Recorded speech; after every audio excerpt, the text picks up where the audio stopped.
What's up everyone, how are you all? Today we are back with another blazing Naruto story. What if Naruto trained by wolves for Chunin exams? If you enjoy then please like, share and do comments, and also check the description to original creator of this beautiful creation.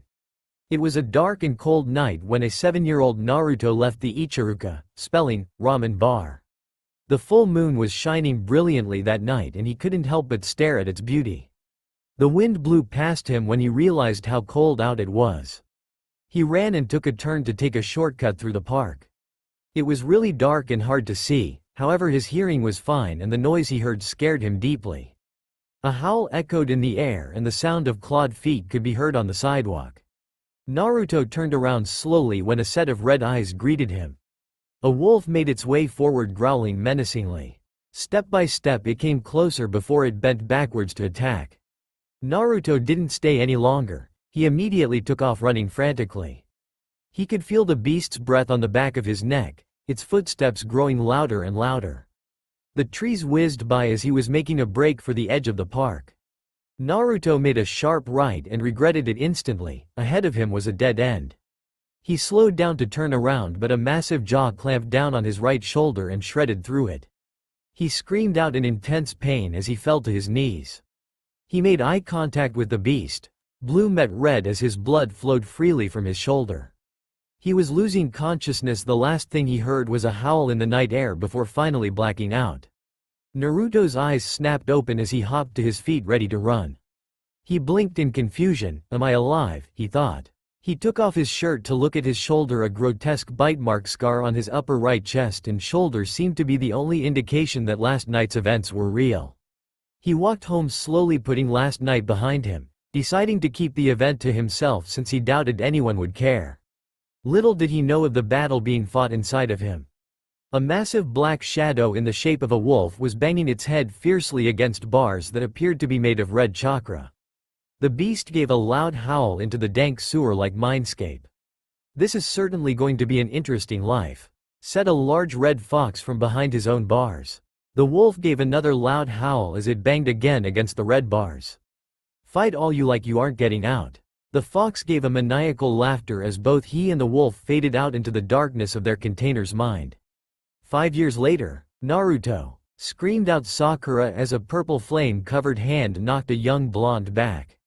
His shouts of pain could be heard throughout the forest. A tall snake-like man gave out a laugh as the raven-haired Sasuke charged forth at him. To slow Sasuke-kun, he said as the two started their own fight. In Naruto's mindscape, an ear-piercing howl went through the sewers as the dark shadow passed through the disappearing red chakra bars. Shit, said the Kyuubi as the shadow began to run through the dank hallways of the young boy's mind. He was running so fast on all fours. He looked forward at the bright silver full moon. He could hear the loud sound of his even-paced pants of breath. He felt so free, so alive. Many scents fill his nose. He was happy, yes happy, but that didn't last long. Slowly the scene in front of him took on a shade of red and he was suddenly angry. Shadows of people made their way into his vision, and without thinking he attacked them. The scene before him changed. No more was there a shade of red in his view. This made him happy, until he looked back at the forms of those he had attacked. Iruka's body lay dead near his paws. Slowly Sakura, Sasuke, Kakashi, and the third's bodies joined him. His blue eyes gazed forward. He was in Konoha. Bodies of young, old, women, men, and children littered the streets in puddles of blood. He let out a scream, but all that came out was a sickening howl. Sakura gave a worried glance back at both her teammates who were burning up for an unknown reason. She had to protect them, that was what she thought as the sound Nin came forth. Listen, all we're here for is to kill Sasuke, said the one covered in bandages. If you let us have him, I promise you won't get hurt. He took a step forward. Sakura charged forth at him, kuni drawn, but she was stopped when a green blur came in front of her. Sakura-san, stay back, I will fight, said the thick-browed boy named Lee. Lee, what are you? She was cut off when he charged the enemy, giving out a battle cry. Sasuke stood looking forward at the scene. An eerie purple chakra surrounded him. Sakura, who did that to you? He said as black flame tattoos appeared on his body.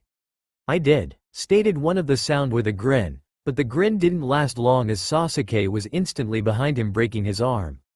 All the genin present, which consisted of the Sound, Team Guy, Team 10, and Team 7, looked on with slight stares of shock as Sasuke took sick pleasure at breaking his opponent's arms. "You seem to take pride in your arms," stated Sasuke, giving the broken limbs a light twist. "Please let me go," said the trapped Sound. Sasuke complied by kicking him in the face, sending him flying towards his team. He was about to move for the kill when a set of arms wrapped around him. "Sasuke-kun, stop," said Sakura. The purple mass of chakra subsided and the boy returned to normal. "Sakura, he was cut off when Dosu spoke. Here, take her scroll and let us leave," he said, and with that they took off. Ino and the rest all came near Team 7 to check up on them. "Are you alright?" she asked. "Yes, we are now, thank you," replied Sakura. "And thank you, Lee, for helping me." "It was my duty and pleasure, Sakura-san," said Rock Lee. "Come on, Lee, we're going," said Ten, grabbing Lee's ear. Team Guy left, then leaving the rest to talk. "So what happened?" said Ino. "Why did those guys attack to kill Sasuke?" "We were attacked by Scary Man," said Sakura, shaking at the thought of him. "He did something strange to Sasuke and Naruto," she practically shouted, remembering her other teammate. She quickly made her way over to where her teammate rested. His body was covered in sweat and he was panting hard. Sakura noticed that he looked paler, even his hair seemed lighter, almost the same shade as Ino's, but she dismissed it as a trick of light. "Is the Dobi okay?" asked Sasuke with mild concern. "Yeah, I think so," said Sakura. "Well, we're taking off, there is no point in us staying, see ya," said Shikamaru. With that they left. "Sasuke, you don't think that what happened to you is happening to Naruto, do you?" she asked. Sasuke looked at the girl and then to their blonde teammate. "I'm not sure, I was bit in the neck, he was hit in the stomach," said the young Avenger. "Well, should we check to see if he has that bruise?" she said, pointing to the seal now placed on Sasuke's neck. Sasuke nodded. Sakura then got ready to remove Naruto's shirt when she realized how awkward it was. She began to blush slightly in embarrassment, thinking of what would happen if Naruto woke up while she was doing it. "Here, I'll do it," said an annoyed Sasuke, walking up to the unconscious form of the blonde. He removed Naruto's jacket and then his black t-shirt. What he saw gave him slight surprise. On his stomach was a large spiral tattoo that looked nothing like the one on his neck, and on his right shoulder was a rather large scar that appeared to have been made by a huge dog. "What is it?" asked Sakura. Sasuke was unsure if she meant the scar of the large spiral tattoo on his stomach. "I'm not sure, but it is nothing like the mark I have," said Sasuke. The two made camp and waited for their teammate to wake up, but slowly fell asleep. Naruto's eyes slowly opened to the smell of strawberry. He turned over and found a mass of pink hair in his face.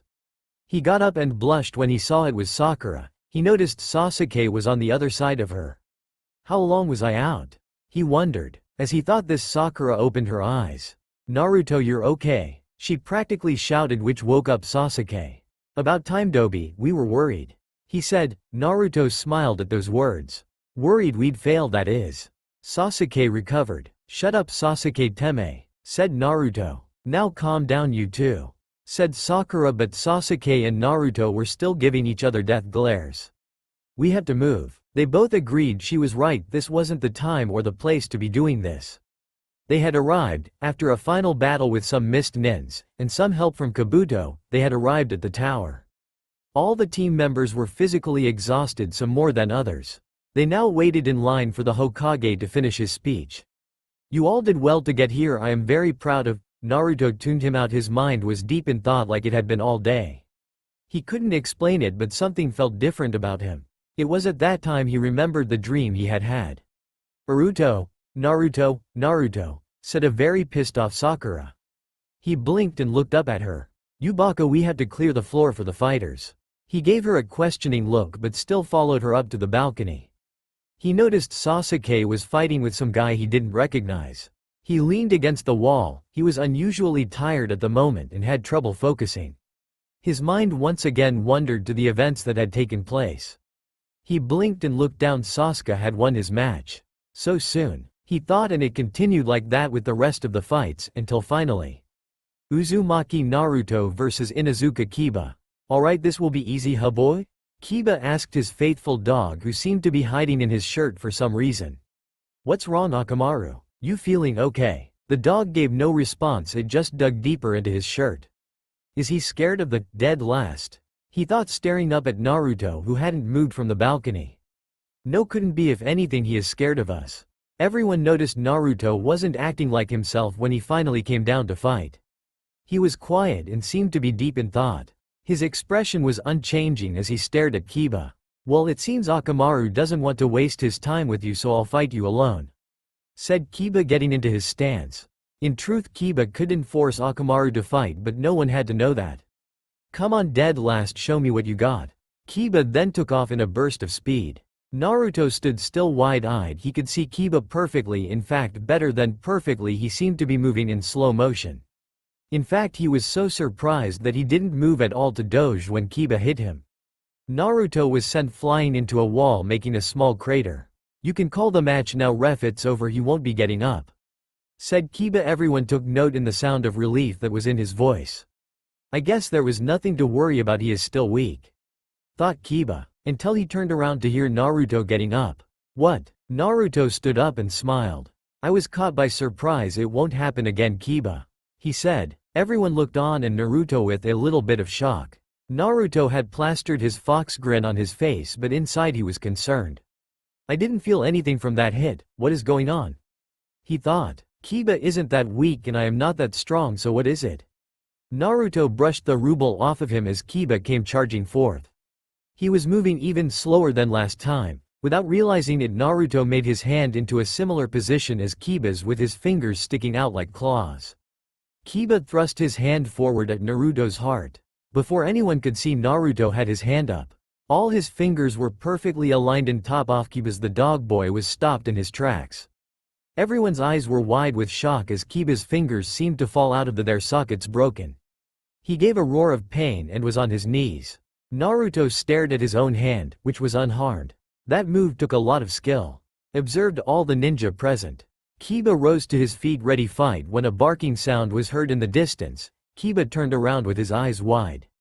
What are saying, Akamaru? I can't just give up, Kiba yelled. Everyone looked at the dog with surprise, especially Team 8. Never had they heard Akamaru tell his master to give up. The dog barked some more and Kiba looked down. I forfeit. The Chunin ref was a little surprised but called the match anyway. Winner Uzumaki Naruto. Naruto had a sad look on his face as he made his way towards the balcony. Both Sakura and Kakashi gave him worried looks. Hinata walked over to him. Naruto-kun, are you alright? She asked. Don't worry, I'm fine. How's Kiba? Naruto asked. He is fine, some broke Ken fingers, but the me dicks say he'll be fine, she stuttered. She then ran back over to her teammate. Naruto, are you feeling okay? You look a little pale, said Kakashi. This was true, his hair seemed even lighter than Ino's. Yeah, I just need to rest a while, that's all, said Naruto, not too enthusiastically. Sensei, can I speak with you alone? Said Sakura, grabbing Kakashi and bringing him away from Naruto. Sensei, in the forest when Sasuke got that strange mark, that man, the snake guy, he did something to Naruto. Kakashi's eyes widened, they had neglected to mention this. There is this huge spiral tattoo on Naruto's stomach now. Kakashi laughed. Sakura, don't worry, that mark was taken care of a long time ago, said Kakashi, but in truth he was wondering if Orochimaru had done anything that might release the Kyuubi. That would explain a lot about the fight I just saw, thought Kakashi. Naruto was leaning against the wall. Despite what they tried, he heard everything Sakura and Kakashi said. In fact, he could hear everybody. The conversation Kiba was having with his team, the Hokage talking with Anko, everything. He looked at his hand and noticed it was shaking. What's happening to me? He thought. Why can I do so much? How could I have understood that dog? Flashback. Kiba, you have to stop now, barked Akamaru. Give up now, please. What are you saying, Akamaru? I can't just give up, said Kiba. Kiba, his sentence, it's not even human. It's scaring me shitless right now, please stop, squeaked the dog. I forfeit, he said. End flashback. Naruto looked across the arena at Kiba, who was looking at him with scared eyes. Naruto became very depressed at this. Not human, I know I'm a container, but I'm still human, aren't I? He thought. Well, I need to start acting like my old self. I don't want everyone to worry. Next fight, Hyuga Neji vs Hyuga Hinata, said the ref. The two left their perches and began the fight or the slaughter. Despite her best efforts, Hinata was being crushed. "Come on Hinata, do your best," shouted Naruto. Despite the battle below, many gave a sigh of relief at the blonde's antics. Maybe he is alright were the thoughts of many. Neji came charging at Hinata, who was clearly beaten, and struck her in the heart. She went down hard and Neji smirked. He turned around to walk away when he heard a noise. He looked back and saw Hinata struggling to stand. "I won't give up," she said, panting heavily. "Why?" asked Neji. "Because it's my way of the ninja," she said. Neji went ballistic at that point, charging to kill, but was stopped when all the Junins appeared. Naruto went to ground level by Hinata, who had lost consciousness, but not after a brave and pure display of will. He released killer intent, something he and no one else knew he could do, all directed at Neji. "You better pray we don't meet in the finals," stated Naruto in a threatening tone. Regardless of how Neji looked, he was slightly intimidated by the boy's killer intent. Naruto walked back up to the stands after the medics took away Hinata. He didn't know why he cared so much. Maybe it was because Hinata was a good person, and maybe it was because she was probably the only person that was nice to him at the academy. Of course, half the time he couldn't tell what she was saying with all the stuttering. The rest of the fights were nothing special, that is, until Rock Lee fought Gaara. That fight, regardless of how out of it Naruto was amazing. Sadly, Rock Lee lost with a serious injury. After the fights, the genin that passed were standing in front of the Hokage, all except for Sasuke, that is. To Naruto's joy, he was to fight Neji in the finals. "Now train hard for the next month, and perform well to honor your villages," said the Hokage. "You have 1 month to prepare for the finals. I hope you were paying attention to the fights. It is crucial to study one's opponent. Take the information you now know and train. Goodbye and good luck." They exited the tower and made their way towards town. His team all went to the hospital to visit Sasuke and give him the news of the finals. When they arrived, Naruto started to receive a massive headache but didn't tell anyone. Sakura went into Sasuke's room, leaving Kakashi and Naruto alone. "Naruto, Sakura told me about the Frost," stated Kakashi. "Is your seal okay?" "To tell you the truth, I don't know," said Naruto. "Nothing really feels all that wrong with my seal. It doesn't feel like anything is trying to get out." "That's good, I guess, but maybe the Hokage should have a look at it," said Kakashi. "Kakashi, I said nothing feels like it's coming out, more like something is coming in," said Naruto. Kakashi's eyes widened. "What do you mean, Naruto?" said the Chunin. "I'm not sure. I feel like crap, but at the same time I feel stronger than I've ever been," said Naruto. "In that fight with Kiba, everything was moving so slow, I could see him perfectly the entire time. When he hit me into the wall, I didn't feel a thing at all, and when I broke his fingers, I did it on instinct, like it was second nature to me." Kakashi just stared at his student with concern. What is happening to him, he thought. "Well, let's not worry about it, okay, sensei," said Naruto. "I'll let you know if anything bad starts to happen, but, in the meantime, can you train me?" Finished Naruto, putting both hands above his head together, praying. "Sorry, but I need to look after Sasuke, but tell you what, I know someone who can help you," said Kakashi while reading his perverted book. At that moment Ebisu entered the room. "Ah, here he is now." "Him," shouted Naruto at the top of his lungs. "But he's weaker than me, I already be." Ebisu slammed his hands on Naruto's mouth. Yes, I am your new teacher," said Ebisu. That was close, he thought. "Listen kid, I promise to teach you something really cool if you don't tell anyone about the you-know-what incident," whispered Ebisu. "Yeah right, like you could teach me anything," argued Naruto. "Naruto, Ebisu is a trainer of the elite. He is far more qualified with teaching you than I am," stated Kakashi. "Whatever," said Naruto, walking away with Ebisu. Kakashi looked on with concern. "What the? He's not going to complain anymore?" he thought. "Naruto, what is bothering you?" "All right, pervert, so what can you teach me?" asked Naruto.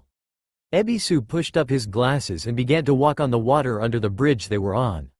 Water walking, it is an excellent way to gain better control as well as increase your reserves, said Ebisu. Naruto was about to attempt it when Ebisu spoke up. "Not here, I have a more appropriate spot for your training." At the hot springs, Naruto continually fell into the scalding hot water. "URHG, why can't I get this?" he asked. "I'm not sure, keep trying and maybe," he was cut off when he heard someone giggling. Ebisu looked over and saw a tall white-haired man looking in the girl's side of the hot springs. Such shameless acts I cannot allow. He charged at the man, but was quickly defeated by the old man. "Hey, old pervert, what do you think you're doing?" asked Naruto, showing mild concern for his unconscious sensei. "I am not an old pervert," said the man, looking seriously. "I am a super pervert, the great frog hermit of the mountains. Jiraiya, and as for what I was doing, I was gathering data for my new book." Naruto's eyes were wide, just staring at the man. "So you're a famous pervert?" questioned Naruto. Jiraiya just fell over at this. "Kids today have no respect, I tell ya," he said. "Hey, if you're strong enough to knock out my sensei, can you teach me?" said Naruto. Jiraiya looked at Naruto carefully. There is something familiar about this brat, thought the senin. "Hey brat, what's your name anyway?" he asked. "I am the Uzumaki Naruto," he said, lacking his certain energy as well as his dream to become Hokage. He just really felt bad at the moment and was too tired. "Ah, so the Kyuubi kid, this could be interesting," he thought. "All right brat, I'll teach you a few things, okay?" said Jiraiya. "No, that's all wrong kid," shouted Jiraiya as Naruto fell into the river they were now by. "Hey, it's not my fault, for some reason it's really hard to control my chakra right now," said Naruto. "Especially after what that snake guy did." He whispered that last part so Jiraiya couldn't hear, but he did. "Kid, take off your shirt," said Jiraiya. "Ahhhhhhhh, you gay pervert," shouted out Naruto, mortified. "Shut up, I just want to check your seal," said Jiraiya. Naruto's eyes widened. "How do you know about my seal?" asked Naruto, slightly scared. "Because kid, I was the sensei of the guy that put it on you," stated Jiraiya. The look on Naruto's face was priceless. What?" said an almost speechless Naruto. "Yeah kid, you hurt me, now take off your shirt," he said. Without question Naruto took it off. Now it was Jiraiya's turn to be surprised as he eyed up the scar on Naruto's shoulder. "What the hell, I thought Kyuubi healed all his wounds without a mark," he thought. "Hey kid, what happened to your shoulder?" "One of the scariest things of my life," said Naruto as his eyes slightly glazed over. "I was 7 when this huge wolf attacked me in the park. It ripped right through me and I blacked out. When I woke it was morning and the wolf was gone. The only proof I have that it ever existed is this scar." "Oh I see, I'm sorry, I didn't mean to pry. Now on with the seal," said Jiraiya. He instantly found the problem and formed the correct counter seal. His hand glowed blue and he struck Naruto's stomach. But then something he didn't expect happened, the boy passed out. Guess I don't know my own strength," said Jiraiya, flexing his arm. Naruto's mindscape. Naruto awoke in front of a large cage. Where am I?" he asked to himself. "We're in your mind kid, and we have a lot to discuss. You're changing into a werewolf," said the Kyuubi a little too casually for Naruto's taste. What do you mean a werewolf?" shouted an angry Naruto, realizing who was in front of him. "Well, you obviously remember the incident 5 years ago, seeing as how you just talked about it with the pervert," said the Kyuubi. "That was a werewolf," said Naruto. The Kyuubi nodded. "But why didn't I change back then, instead of now?" "Because the wolf was a disease, and like every disease I protect you from it. However, it was a really strong illness, so I couldn't eliminate it.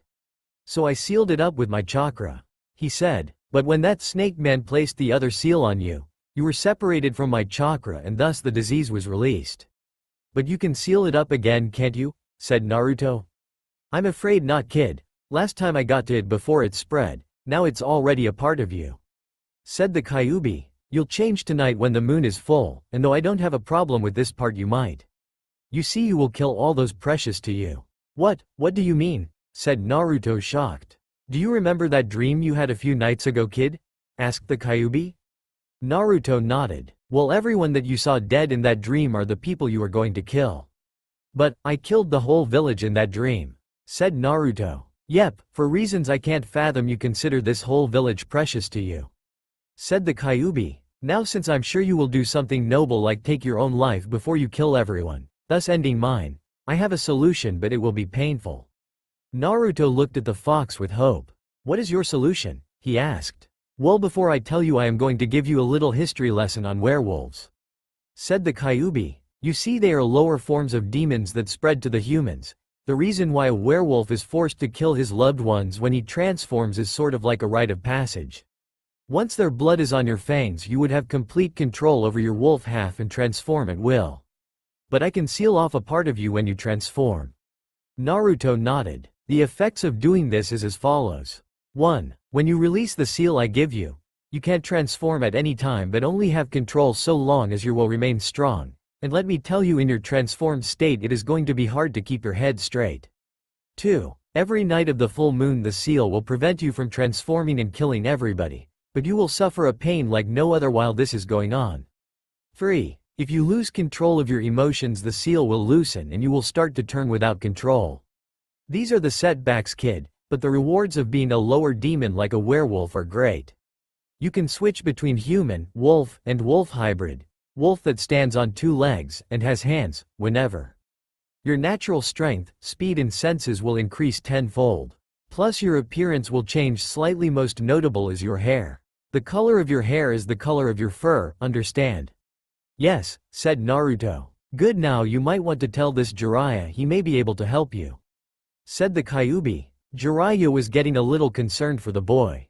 That technique wasn't supposed to knock him out, he thought. Just then the boy shot up, breathing heavily. Are you okay, kid? Asked Jiraiya.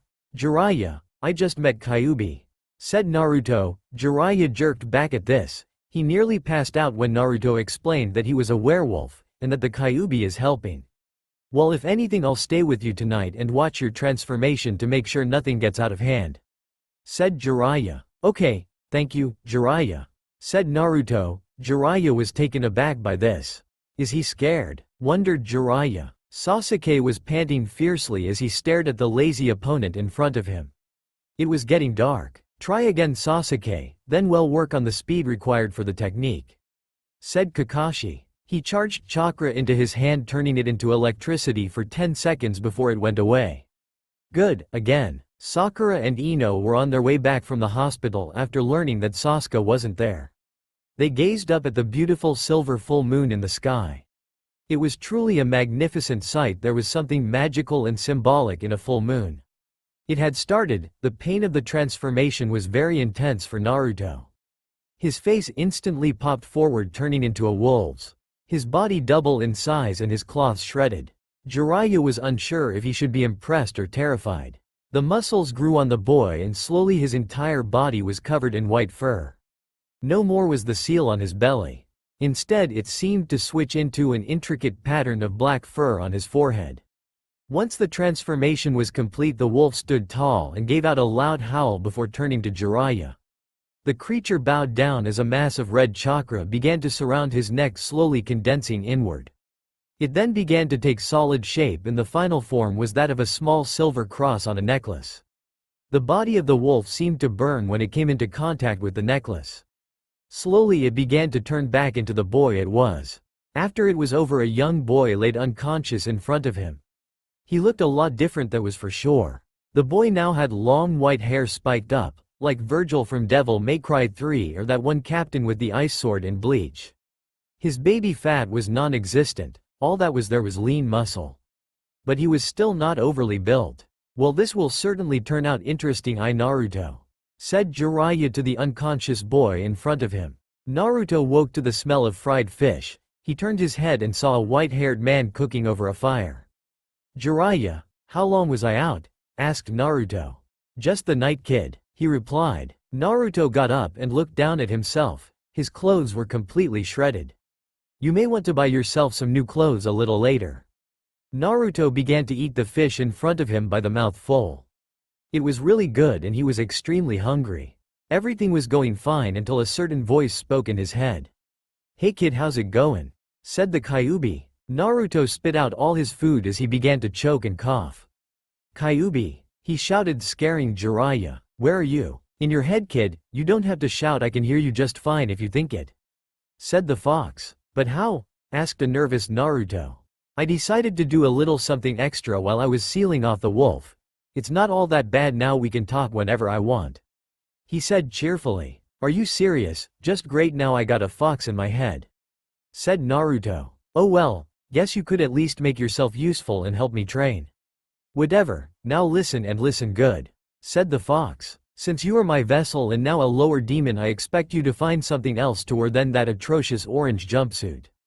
Hey, fine by me if you can pay for it, said Naruto sarcastically. The only reason he wore that jumpsuit was because it was all he had. He couldn't afford to buy more clothes than he needed, and that jumpsuit happened to be the cheapest thing he found. Ask that pervert to lend you some money, said Kyuubi. Oh, and one more thing, buy yourself a sword, have it made from silver. What, why? Asked Naruto. Because kid, silver is a werewolf's one true weakness. While in human form it shouldn't harm you, but it should help suppress your wolf side, so even if you start to lose control the silver should help stop you, explained the Kyuubi. Oh, okay, said Naruto. Jiraiya, who had been watching Naruto have a conversation with himself, coughed to gain Naruto's attention. Not to interrupt or anything, but mind telling me what's going on? Asked Jiraiya. Naruto looked at him, embarrassed to have been talking out loud to Kyuubi. Well, Kyuubi says I should find someone to make me a sword out of silver, as well as get some new clothes, said Naruto. A silver sword is going to be very expensive. How do you expect to pay for it? Asked Jiraiya, already having a pretty good idea. Well, you see, I was kinda hoping you would pay for it, said Naruto with a sheepish grin. Jiraiya gave a loud sigh. He probably had more than enough money in his bank account, and who was he to turn the boy down? Fine, I'll pay, but you're on your own for the clothes, bud, and I expect you to find the smith for the sword, said Jiraiya. Okay, he said, I probably have enough saved up for some new clothes. He thought. Yeah, I'll help you pick, kid, said the fox in his head. Alright then, kid, if it's okay with you, I would like to supervise the rest of your training, as well as observe you in your wolf form. Is that alright? Said Jiraiya. Yeah, it's fine, I guess, so long as you actually teach me something, said Naruto. Fair enough. Now I suggest you go home and get money for new clothes immediately. You probably should look in a mirror as well, said the perverted hermit. You got it, Ero Sennin, said Naruto, running towards town to his home. He made it there pretty quickly. He instantly went to his stash and was happy to find a large amount of money waiting for him. He was about to leave when he remembered what Ero Sennin said. He went to the bathroom to look at himself, and gave a small yelp at his appearance. His hair was now white and it went up in neat spikes instead of the messy ones he used to have. His eyes were still the deepest sky blue, but now he had slit pupils. His baby fat was gone too, and now was all lean muscle. Much to his surprise, his whisker marks had faded out a little. You probably wouldn't notice them unless you knew they were there. Well, now that's interesting, said Naruto. The wolf seems to be more dominate over your appearance than I am, said Kyuubi. Huh, that's weird. Oh well, time to shop, he said as he went through his door. Walking down the street he received strange looks, probably because no one recognized him and maybe because his clothes were all torn and you could see a lot of his skin. Finally he arrived at a clothing store and went inside, where he was greeted by the clerk. How may I help you, sir? He asked. I need some new clothes, said Naruto. I can see that, follow me, said the clerk. Naruto specified what he wanted as the clerk measured him. He came back a little while later with a couple of sets of clothing and a blue trench coat. He went into the changing room and put them on. When he came out he wore a sleeveless black undershirt, black cargo pants, and normal ninja sandals. He had the blue trench coat on with the sleeves rolled up to his elbows, and he wore black fingerless gloves on his hands. He paid the clerk and left the store. On his way to find the smith he noticed even more stares. These ones caught his interest because it was mainly the female population staring as well as drooling. He had a silent laugh to himself at this. He came across an old shop with weapons of high-class design on display. This was the shop he was looking for. Excuse me, sir, are you the smith? Asked Naruto. Yes, I am. What can I do for you? Said a tall brown-haired man. I was wondering if you could make me a sword, said Naruto. Sure, no problem there. What kind? He said. I need a high-class katana with the blade completely made of silver, said Naruto. The shop owner just looked at him a little intrigued. With a material like silver, I'd have to find it, order it, forge it, clean it, as well as coat it so it doesn't rust, stain or age. All that can get pretty expensive. Are you sure? Asked the smith. Don't worry, I can afford it, said Naruto. How soon can it be ready? I'd say about 2 weeks or so, replied the smith. Naruto nodded. I'll come for it then with the money, he said. As he was leaving the store he ran into a girl with her brown hair in buns. She was knocked over. Sorry, I didn't see you. Naruto reached down his hand and helped her up. No, it's okay, I wasn't watching where I was going, she said with a smile. He looked at her and nodded. He then turned around to leave. "Tenten, welcome home. How was training?" said the smith from inside the store. "Hard as usual. Who was that boy in our store?" she asked, looking at the retreating back of the white-haired boy. "A new high-paying customer. He wants a high-class katana made entirely of silver," said the smith. Tenten gave a low whistle. "Yeah, that's what I thought." 2 weeks went by in a flash. Naruto had been training non-stop in the forest the entire time. He tested his new limits to their maximum and found that he was maybe 10 times stronger, faster, and overall smarter than he was before the transformation. He quickly got used to switching his form from wolf to hybrid. Kyuubi had been expanding his chakra pathways as well. He still had trouble controlling himself fully in his werewolf state. A couple of times he took it too far and almost went on a rampage. Luckily he was deep in the forest and the Kyuubi was able to seal it off with the necklace in time. He was now on his way back to the store for his sword. Jiraiya had given him a large sum of money for it. When he arrived, the same girl he knocked over when he first went there greeted him. "Hello, you must be here for your sword," said the Tenten. "Yes, is it ready?" he asked. She nodded and took a wrapped bundle out from under the counter. "Here you are," she said with a slight gleam in her eyes as she unsheathed the blade in front of the boy. It sparkled in the light and looked flawless. "My dad says it's one of the best he's made, so take care of it." She handed the blade over to Naruto, who admired it fondly. "Thank you," he said, giving her a smile. She blushed slightly at this as he left. She thought only one thing. Damn, he's hot. Naruto trained diligently with the blade ever since. Kyuubi knew a few things about sword handling which he shared. Jiraiya had kept good to his word and taught Naruto to summon. With Kyuubi's help he could easily summon Gambunta. But as the Chunin finals approached, a thought went through Naruto's mind. "Kyuubi, if I bite someone, will they turn into a werewolf too?" "Hey," he asked. "Normally you would pass on the disease, but since you got me, I'll prevent you from spreading it to anyone you don't want to," said the demon. Naruto was a little relieved by this. He didn't want to be creating monsters every time he bit someone in a fight with his fangs. Only 2 more days remained until his fight with Neji, and Naruto was more than prepared for it. He couldn't wait to kick that guy's ass. 2 cloaked figures stood outside the gates of Konoha. One had black hair and red eyes with slit pupils. Beside him, his companion with violet eyes, also slit pupils, spoke. "You're sure you felt it here?" said the voice that was obviously feminine. "Yes, I'm sure," said the red-eyed one. "I wonder who it is that bit the one we're looking for? It's likely someone out of the pack got to whoever it is we're trying to find," said the violet-eyed girl. "Maybe, I guess we'll just have to find out," said the red-eyed boy. They then disappeared over the walls before the shinobi even knew they were at the gates. "Well, today's the day," said Naruto, getting up from his breakfast with arrow Sennin. "Good luck, kid, you'll need it, and let me give you some advice on the Chunin exam," said Jiraiya. Naruto looked at him. "It is not a test of power, but whether you show the maturity as well as skill to be a Chunin." Naruto gave him a puzzled look. "What do you mean?" asked Naruto. "What I mean is outsmart your opponent, take him down as quickly and as effectively as possible," finished the perverted hermit. "Okay," said Naruto as he left for the stadium. Naruto was making his way through the trees, the stadium in sight. He would be arriving shortly. He was about to speed up when he saw someone out of the corner of his eye. He jumped down behind the person. "Hinata, is that you?" he asked. The girl gave a jump and turned around to meet the person behind her. She stared at the mysterious white-haired boy.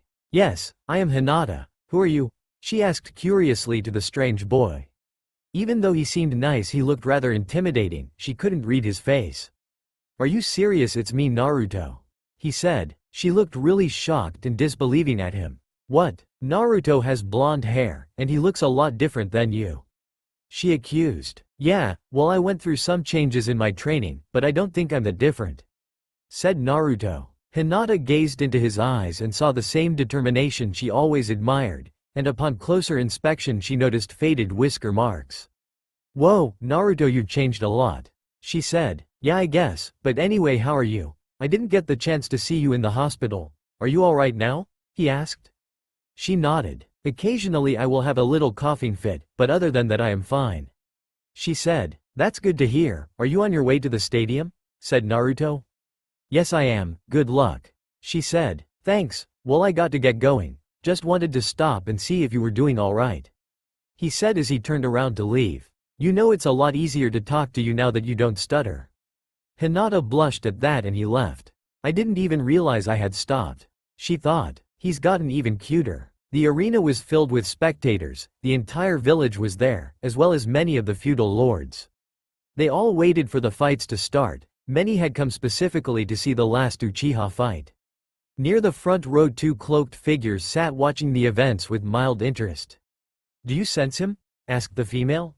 Know whoever he is, he not only hides his scent but his power too, but I am sure he is still in this village. Said the red-eyed male. Have you gotten any leads as to who he might be? None really, but I have heard a lot about this Uchiha fellow that is supposed to be fighting. Said the violet-eyed girl. Apparently he is some sort of prodigy, and he seems more like someone that could survive the transformation. Let's keep our eyes open then. Said the male. The competitors entered the ring in front of the ref. All were there except for Sasuke and Naruto. A pink-haired girl in the stands instantly took note of this. Where are Sasuke-kun and Naruto? She asked to the blonde girl beside her. I don't know, she replied. Many of the people in the stands wondered the same thing. On the arena floor a certain pale-eyed boy smirked. So that boy was all talk and ran, he must have realized it was useless. He thought, but that thought as well as the entire stadium was quickly silenced as a mysterious white-haired boy walked into the arena. He wore a blue trench coat and carried a katana in his hand. He made his way silently to the others. All the shinobi as well as the cloaked figures felt the chakra that the necklace around his neck gave off. He then stood with the others. Excuse me sir, but only competitors are supposed to be here.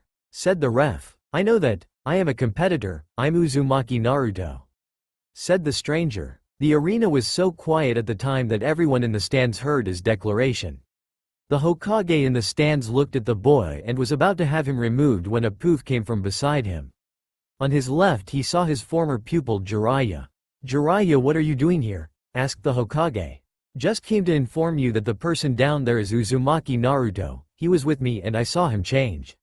Said the Sennin. The Hokage looked shocked. There are also a few more things I need to discuss with you about him. Another poof sounded on the other side of the Hokage. The ref asked for his opinion on the matter. That boy is Uzumaki Naruto, let him fight. Said the Hokage. The ref disappeared to the arena floor. Alright then, Uzumaki Naruto and Hyuga Neji, please stay on the arena floor for your match, said the ref. Most of the crowd reacted to this in shock, that the boy who gave off such a powerful aura was in fact Uzumaki Naruto. Are you kidding me, that's Naruto, said Ino to Sakura. Sakura was just speechless as she stared at her teammate worriedly. Why does he look that way? Does it have something to do with what happened in the forest? She thought. That hunk is the blonde boy from the Chunin exams, shouted Tenten in her mind. Is he going to use the sword my father made to hurt Neji? Begin, said the ref. The two fighters took their stances. It doesn't matter if you changed your look, a dead last is still a dead last, said Neji. You were fated to lose this match the second I was picked as your opponent. Whatever, I don't really believe in fate, said Naruto. Neji became slightly angry at this and charged forth. Byakugan activated. Without even forming the hand seals, 2 shadow clones appeared and attacked him. One slid in with a kick and the other attacked from the air. With his bloodline active, he easily took care of the low clone and the high clone. But as the low one disappeared, he saw an exploding tag under his feet. He barely got away as it blew. From the smoke another clone attacked. He threw a kunai knife which hit the ground some feet in front of him, a complete miss. The clone then landed behind him and attacked with a kick. Neji was about to destroy it when he noticed the wire in its hand. The clone tugged on the string as it kicked, and with his Byakugan he saw the kunai, which was now to his back, pick up and come towards him with an exploding tag attached. The clone in front of him then proceeded to throw more kunai while still in mid-kick. Neji was about to doge when he saw kunai flying in from both his sides as well. Apparently 2 more shadow clones had appeared and threw them while he was distracted. The attacks were coming in from all sides, no escape in sight. Kaden, shouted Neji as he began spinning like a top, deflecting all the projectiles as well as the clone that was coming towards him. The crowd was in shock at the battle that was taking place. The 2 Chunins who were judging were also impressed. That was brilliant strategy by Naruto. If the Hyuga didn't know the technique, this fight would be over, said one to his partner. Yes, and even if the strategy failed, he still forced the Hyuga to reveal his trump card. Said the other Chunin. It seems we found our first applicant for Chunin. Neji just smirked. Even though he had been forced to show one of his trump cards, he still hoped the display of defense would make his opponent nervous. He was upset, however, to see the boy hadn't moved from his spot since they began. You see, it is hopeless, don't you? You will never get past my defense, said Neji. You are fated to lose. He then proceeded to attack again, bringing his palm to his opponent's heart. He and everyone else in the stadium were surprised to see his target poof out of existence. A clone, but when did he make that? Was the thought on everyone's mind. Neji blinked and suddenly 20 Narutos that seemed to have appeared out of thin air surrounded him. 10 of them completely surrounded him while the other 10 stood from a distance on the stadium wall, or in the trees on the arena floor, kunai in hand. They all started attacking at once. Neji quickly took care of 4 of the clones around him, but smoke bombs being thrown by the ones at a distance prevented him from getting to the other. He felt the presence of several closing in on him. He then began to spin in the Kaiden. The smoke was blown away and many of the clones vanished on impact. Immediately after he stopped spinning, he threw his own kunai at the remaining clones, making them all poof. The real Naruto came running at him with unreal speed before Neji could block. He was kicked in the face. He skidded for a bit but then got his footing back. He jabbed outward, hitting an advancing Naruto in the arm. He jumped back. There is no way I am going to lose to someone like you who blames everything on fate, said Naruto, taking his stance. Shut up. You know nothing of what I've been through, yelled Neji, taking off his forehead protector, revealing a seal. This is my fate, to forever serve the main family. Regardless of how strong I become, I will never be able to escape the cage they put me in. I am to forever serve them even though they took my father. How could you possibly know what it's like to have such a curse? I will win this fight, it is fate, said Neji. You are within my divination field, 64 strikes, he shouted as he began bombarding Naruto with his attack. 2 strikes, 4 strikes, 8 strikes, 16 strikes, 32 strikes, 64 strikes. Naruto was sent flying backward onto the arena floor. Everyone in the crowd was staring with expectation in their eyes. Call the match, ref, he won't be getting up, said Neji as he turned around to leave, but stopped when he heard a noise from behind him. He looked back and saw the white-haired boy standing. Once up, he dropped his sword to the ground. Neji wondered why he had not used it. He then took off his blue trench coat. I know all too well what it's like to have a curse you didn't ask for, said Naruto, removing his shirt. Everyone in the audience gasped at the tremendous scar on his upper chest. He then took off his forehead protector and stared at it. What are you doing? Why are you removing your forehead protector? Asked Neji. Because, Neji, I dare not wear that symbol with what I'm about to do, he said, dropping it in the pile of clothes beside him. I'll show you, Neji, my curse. He then reached to the cross-shaped necklace and yanked it off. Neji, the audience, the ninjas, the cloaked figures, even the Hokage stared at him curiously. They all sensed the necklace held some kind of power. Naruto then dropped the necklace to the ground. Instantly everyone went wide-eyed as a small crater formed around the boy. He was breathing fast and heavily.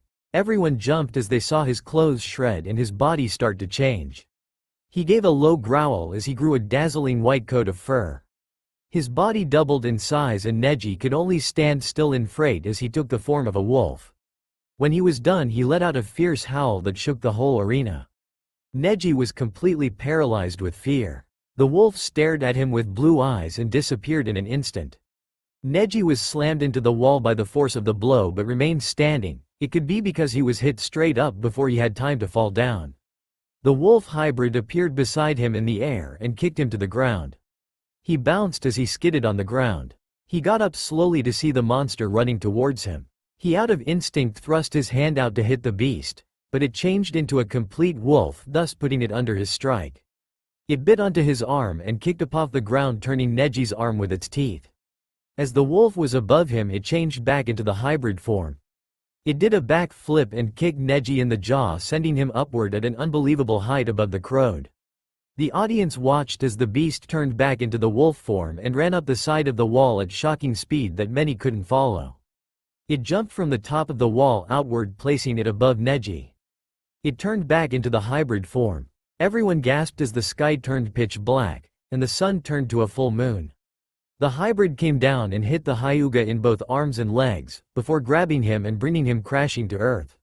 Everyone turned away. They knew the Hyuga wouldn't survive the blow to the floor. The whole arena shook as smoke and debris rose from where they landed. They looked forward at the smoke, waiting to see the beast over the dead Hyuga. The smoke cleared and the audience became speechless. What they saw was not what they expected.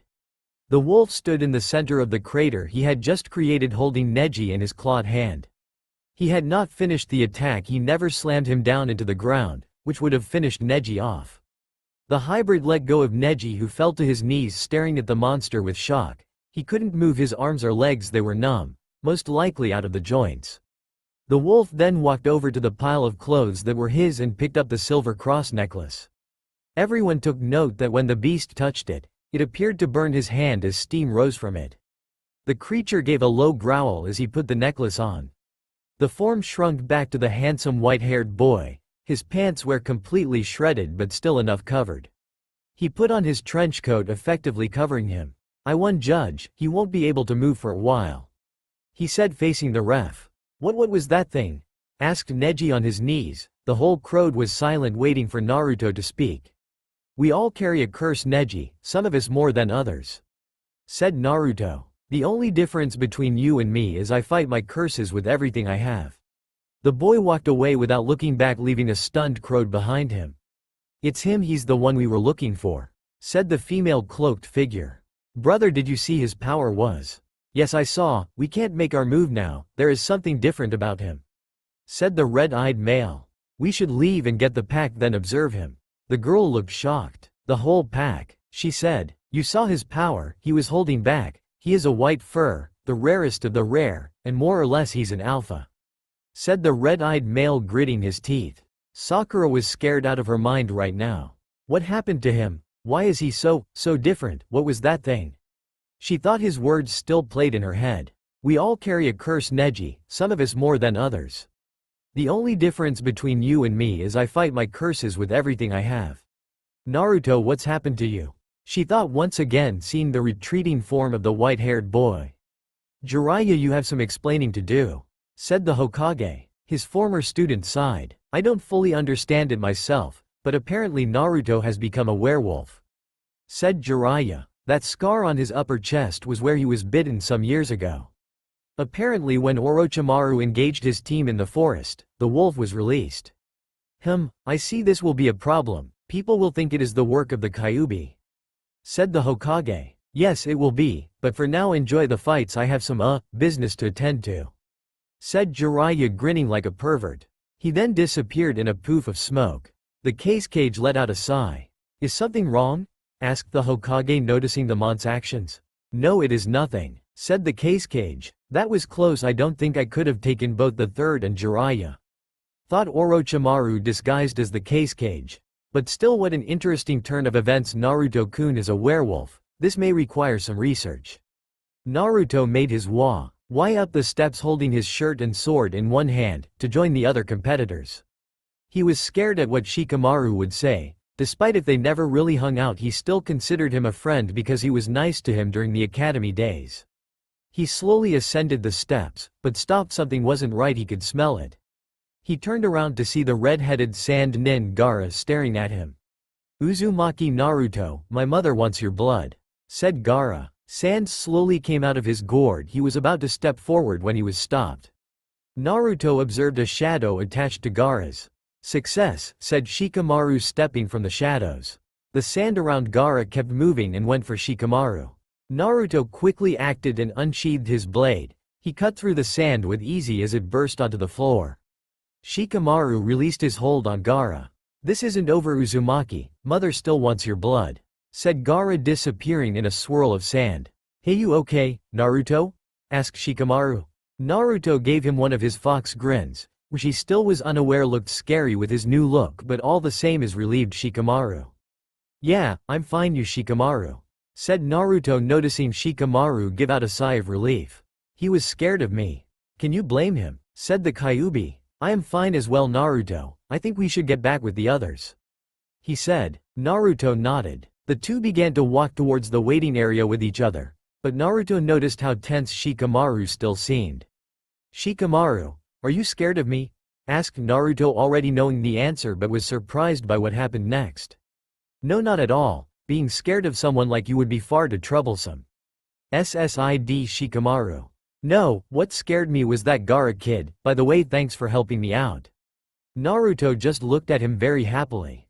Maybe there is nothing to worry about, maybe no one even cares that I'm a werewolf, he thought. Naruto walked into the waiting room, which consisted of a small room with one big window overlooking the arena. Naruto instantly felt eyes on him, and noticed almost everyone in the stands staring through the window at him.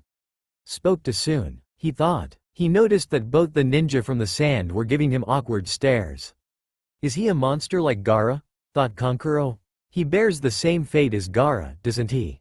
Thought Temari. The longer she stared, the more her eyes traveled to his exposed chest. She blushed fiercely. What am I doing? He will most likely be my enemy very soon and I'm staring at his chest. Sasuke still hadn't showed up for his fight yet, a fact which only the ref seemed to notice.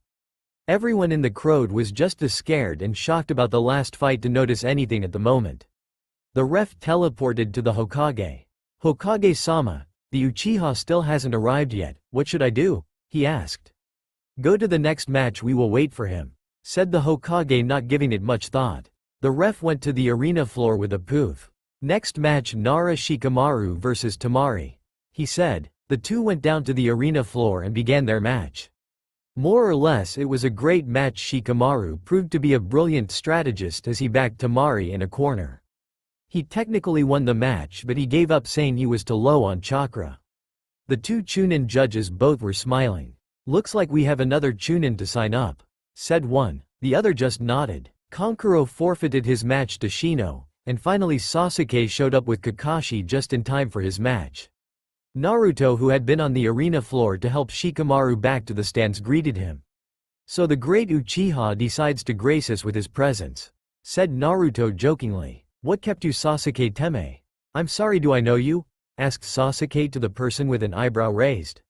"Only one person calls me Teme and he looks nothing like him," he thought. "Don't tell me you've gotten too big to remember your teammate," said Naruto, but the realization dawned upon him remembering how different he looked. "Oh sorry, I do look a lot different, it's me, Naruto." "Naruto, trying to look tough doby," said Sasuke. Yeah Sasuke Teme, keep talking, it will be that more embarrassing for you when you lose in our fight," said Naruto. Sasuke gave a smirk. "You do look strong doby, don't disappoint me," said Sasuke. Naruto left with Shikamaru as Gaara came down for the fight. The crowd fell silent as the battle started. Sand instantly fell from Gaara's gourd and began to surround him. Sasuke ran forward at rather impressive speed, as he dodged Gaara's sand. He spun and pivoting on his foot past Gaara's defense and deliver an upward kick. This continued for the duration of the fight. Sasuke was getting faster and faster, but an experienced shinobi could see he was tiring. Finally Gaara formed a sphere of sand all around his body. When Sasuke tried to get close, Spike jettisoned from it. Sasuke jumped back far up to the arena wall. He then began to mold his chakra and perform hand seals. Lightning started to gather around his hand. He stayed up on the wall gathering energy for the attack. Naruto stared at the attack and then at Kakashi, who was on the other side of the arena next to Sakura. "What is that technique, Kakashi-sensei?" asked Sakura. "That is my own original jutsu, the Chidori. It allows the user to move at high speeds and use the full power of the thrust," said Kakashi. Sakura stared at Sasuke in amazement that he now knew such a powerful jutsu, but then another thought entered her mind. "Kakashi-sensei, what is the technique you taught Naruto?" she asked. I didn't teach Naruto any techniques, Sakura. I had someone else teach him while I taught Sasuke," said Kakashi. "Why, what technique did he use?" "It was the scariest, most amazing technique I'd ever seen," said Sakura. This instantly caught Kakashi's attention. He turned into a wolf. Kakashi's sweat dropped. "Is that all, Sakura? That's just a henge, it's nothing special," said Kakashi. "No sensei, it wasn't henge. He didn't create the illusion of being a wolf, he literally became one," she said. "His body completely changed. He was so fast and strong after he did it. He even became some kind of hybrid thing that was like a wolf that stood on two legs." Kakashi looked at her and then at Naruto, who was watching the fight on the other side of the arena. He could see from here that his clothes were shredded save for his blue trench coat. He truly became curious at this. Naruto, what have you learned? He thought. Sasuke charged at the sphere, dodging the spikes coming out of it. He then thrust his lightning-covered hand at it. It pierced the thick shell and a howl of pain was heard from it. The people fell silent as they stared at the two combatants. Suddenly a large demonic-looking hand shot from the hole in the sphere. Sasuke jumped back to avoid it. The case cage then gave the signal. Kabuto, who was nearby, performed a jutsu which caused feathers to fall from the sky. All the villagers were put to sleep, as were some inexperienced shinobi. Both the case cage and the Hokage jumped to the roof of the arena to fight. The case cage then revealed himself to be Orochimaru. They then began to fight. Sound and Sand Ninja appeared behind Naruto. He noticed that the sand trio ran out towards the forest. Sasuke gave chase to them. The ninja behind him drew closer to him. He grabbed the hilt of his blade and jumped out of the window above the arena floor. Kakashi was defending Sakura and the sleeping civilians as ninja attacked. He quickly disposed of them.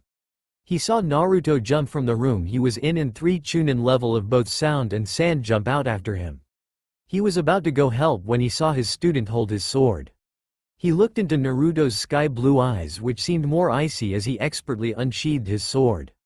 The Chunin were dead before they hit the ground. Naruto then proceeded to cut away at ninja that were attacking him on the arena floor.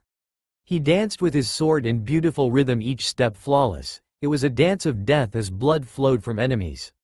Kakashi couldn't help but wonder who had taught Naruto to be so proficient with a sword. Kakashi looked behind him and Sakura, who was now next to Nara Shikamaru. Sakura, Shikamaru, go after Sasuke. He chased down the sand genin, said Kakashi, fending off more attackers. But sensei, what about you and Naruto? She said, staring at the white-haired boy on the arena floor effortlessly kill someone. She was quite unnerved by this. I never thought I would see Naruto kill someone so easily without remorse. Has he really changed that much? She thought. I will send Naruto to go with you guys later. Right now he is fighting to protect the people in the stands and can't get away, said Kakashi. Go ahead without him, he will catch up. Sakura gave a nod as she and Shikamaru went off after Sasuke. Naruto continued to cut through the enemy. Protect, I'm killing them to protect everyone, he chanted repeatedly inside his head as he killed some more Sound Nen. That's right, kid, it's either them or everyone you care about, said the fox. Naruto then went back to back with Kakashi as they became surrounded by 10 shinobi. How many do you want, Naruto? Asked Kakashi. I'll take the 4 in front of me and the 1 to your left because I saw him undressing Sakura with his eyes before she left, said Naruto. Kakashi gave a small chuckle. Fine, I'll take the rest and go, he said. The two went at the enemy with blinding speed as one by one they fell dead. Listen Naruto, when this is all over I want to talk to you about that wolf technique Sakura said you did, but right now go find Sasuke. Sakura and Shikamaru are already giving chase. Kill any enemies that threaten the villagers. Sure thing sensei, said Naruto, running out of the arena. He stopped when he found no enemies around. He removed his trench coat, leaving him topless. He sheathed his sword and tied it to his back. He then grabbed the silver cross-shaped necklace and yanked it off. This time when he threw it to the ground it disappeared into red chakra.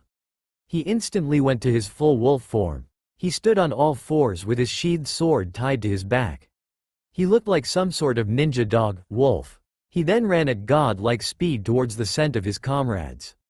He managed to save a few citizens along the way, all of which just thought he was one of the Inuzuka family's dogs. He continued to run towards the familiar scent of Sasuke. 5 minutes. It only took him 5 minutes in his wolf form to make it to the battlefield where Gaara was fighting Sasuke. Sakura was pinned to a tree by some giant sand hand, and Sasuke looked exhausted, as black flame tattoo marks adorned his body. Sasuke eyed the mysterious wolf that showed up. Its white fur and sword made it look like some sort of holy creature to him.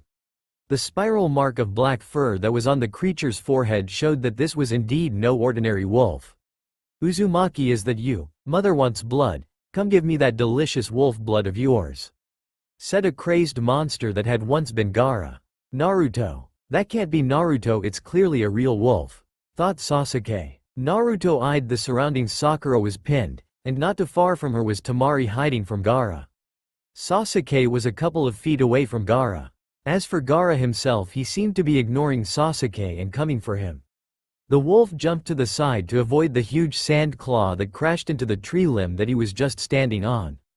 Naruto ran forward and tore completely through Gaara's sand arm. A large tail appeared out of nowhere and slammed into him. He flew back and crashed into a tree, creating a small crater in it. Gaara launched himself at him as his hands were turning into spikes. He pushed them forward. Naruto jumped in the air above him and switched to his hybrid form. He noticed Sasuke's expression when he did this. He brought his claws down hard onto Gaara, shredding through the protective sand.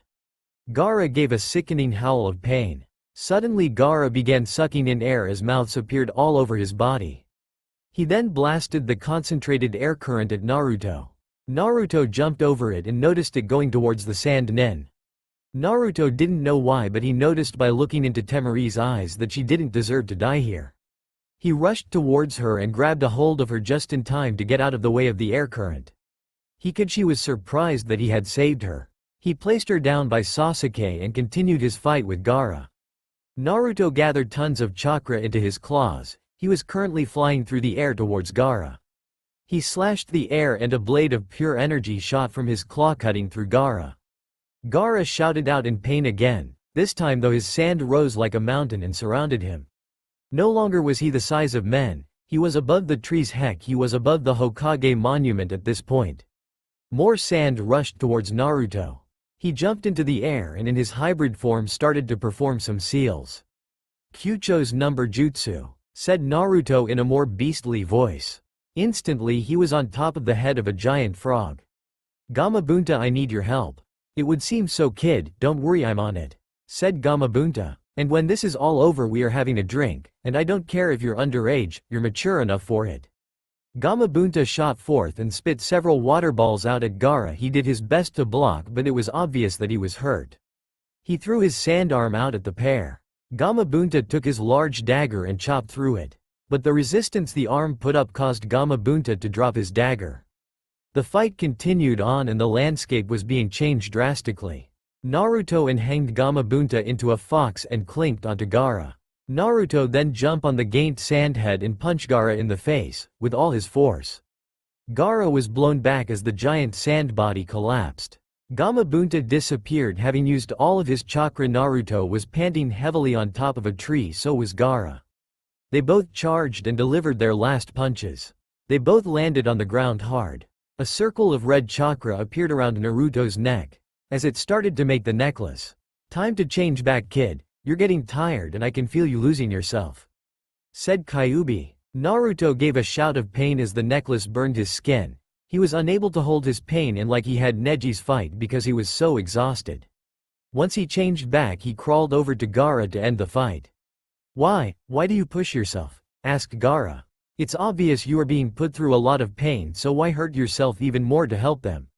Naruto kept crawling. It was obvious to anyone that was looking that by his state he should be unconscious.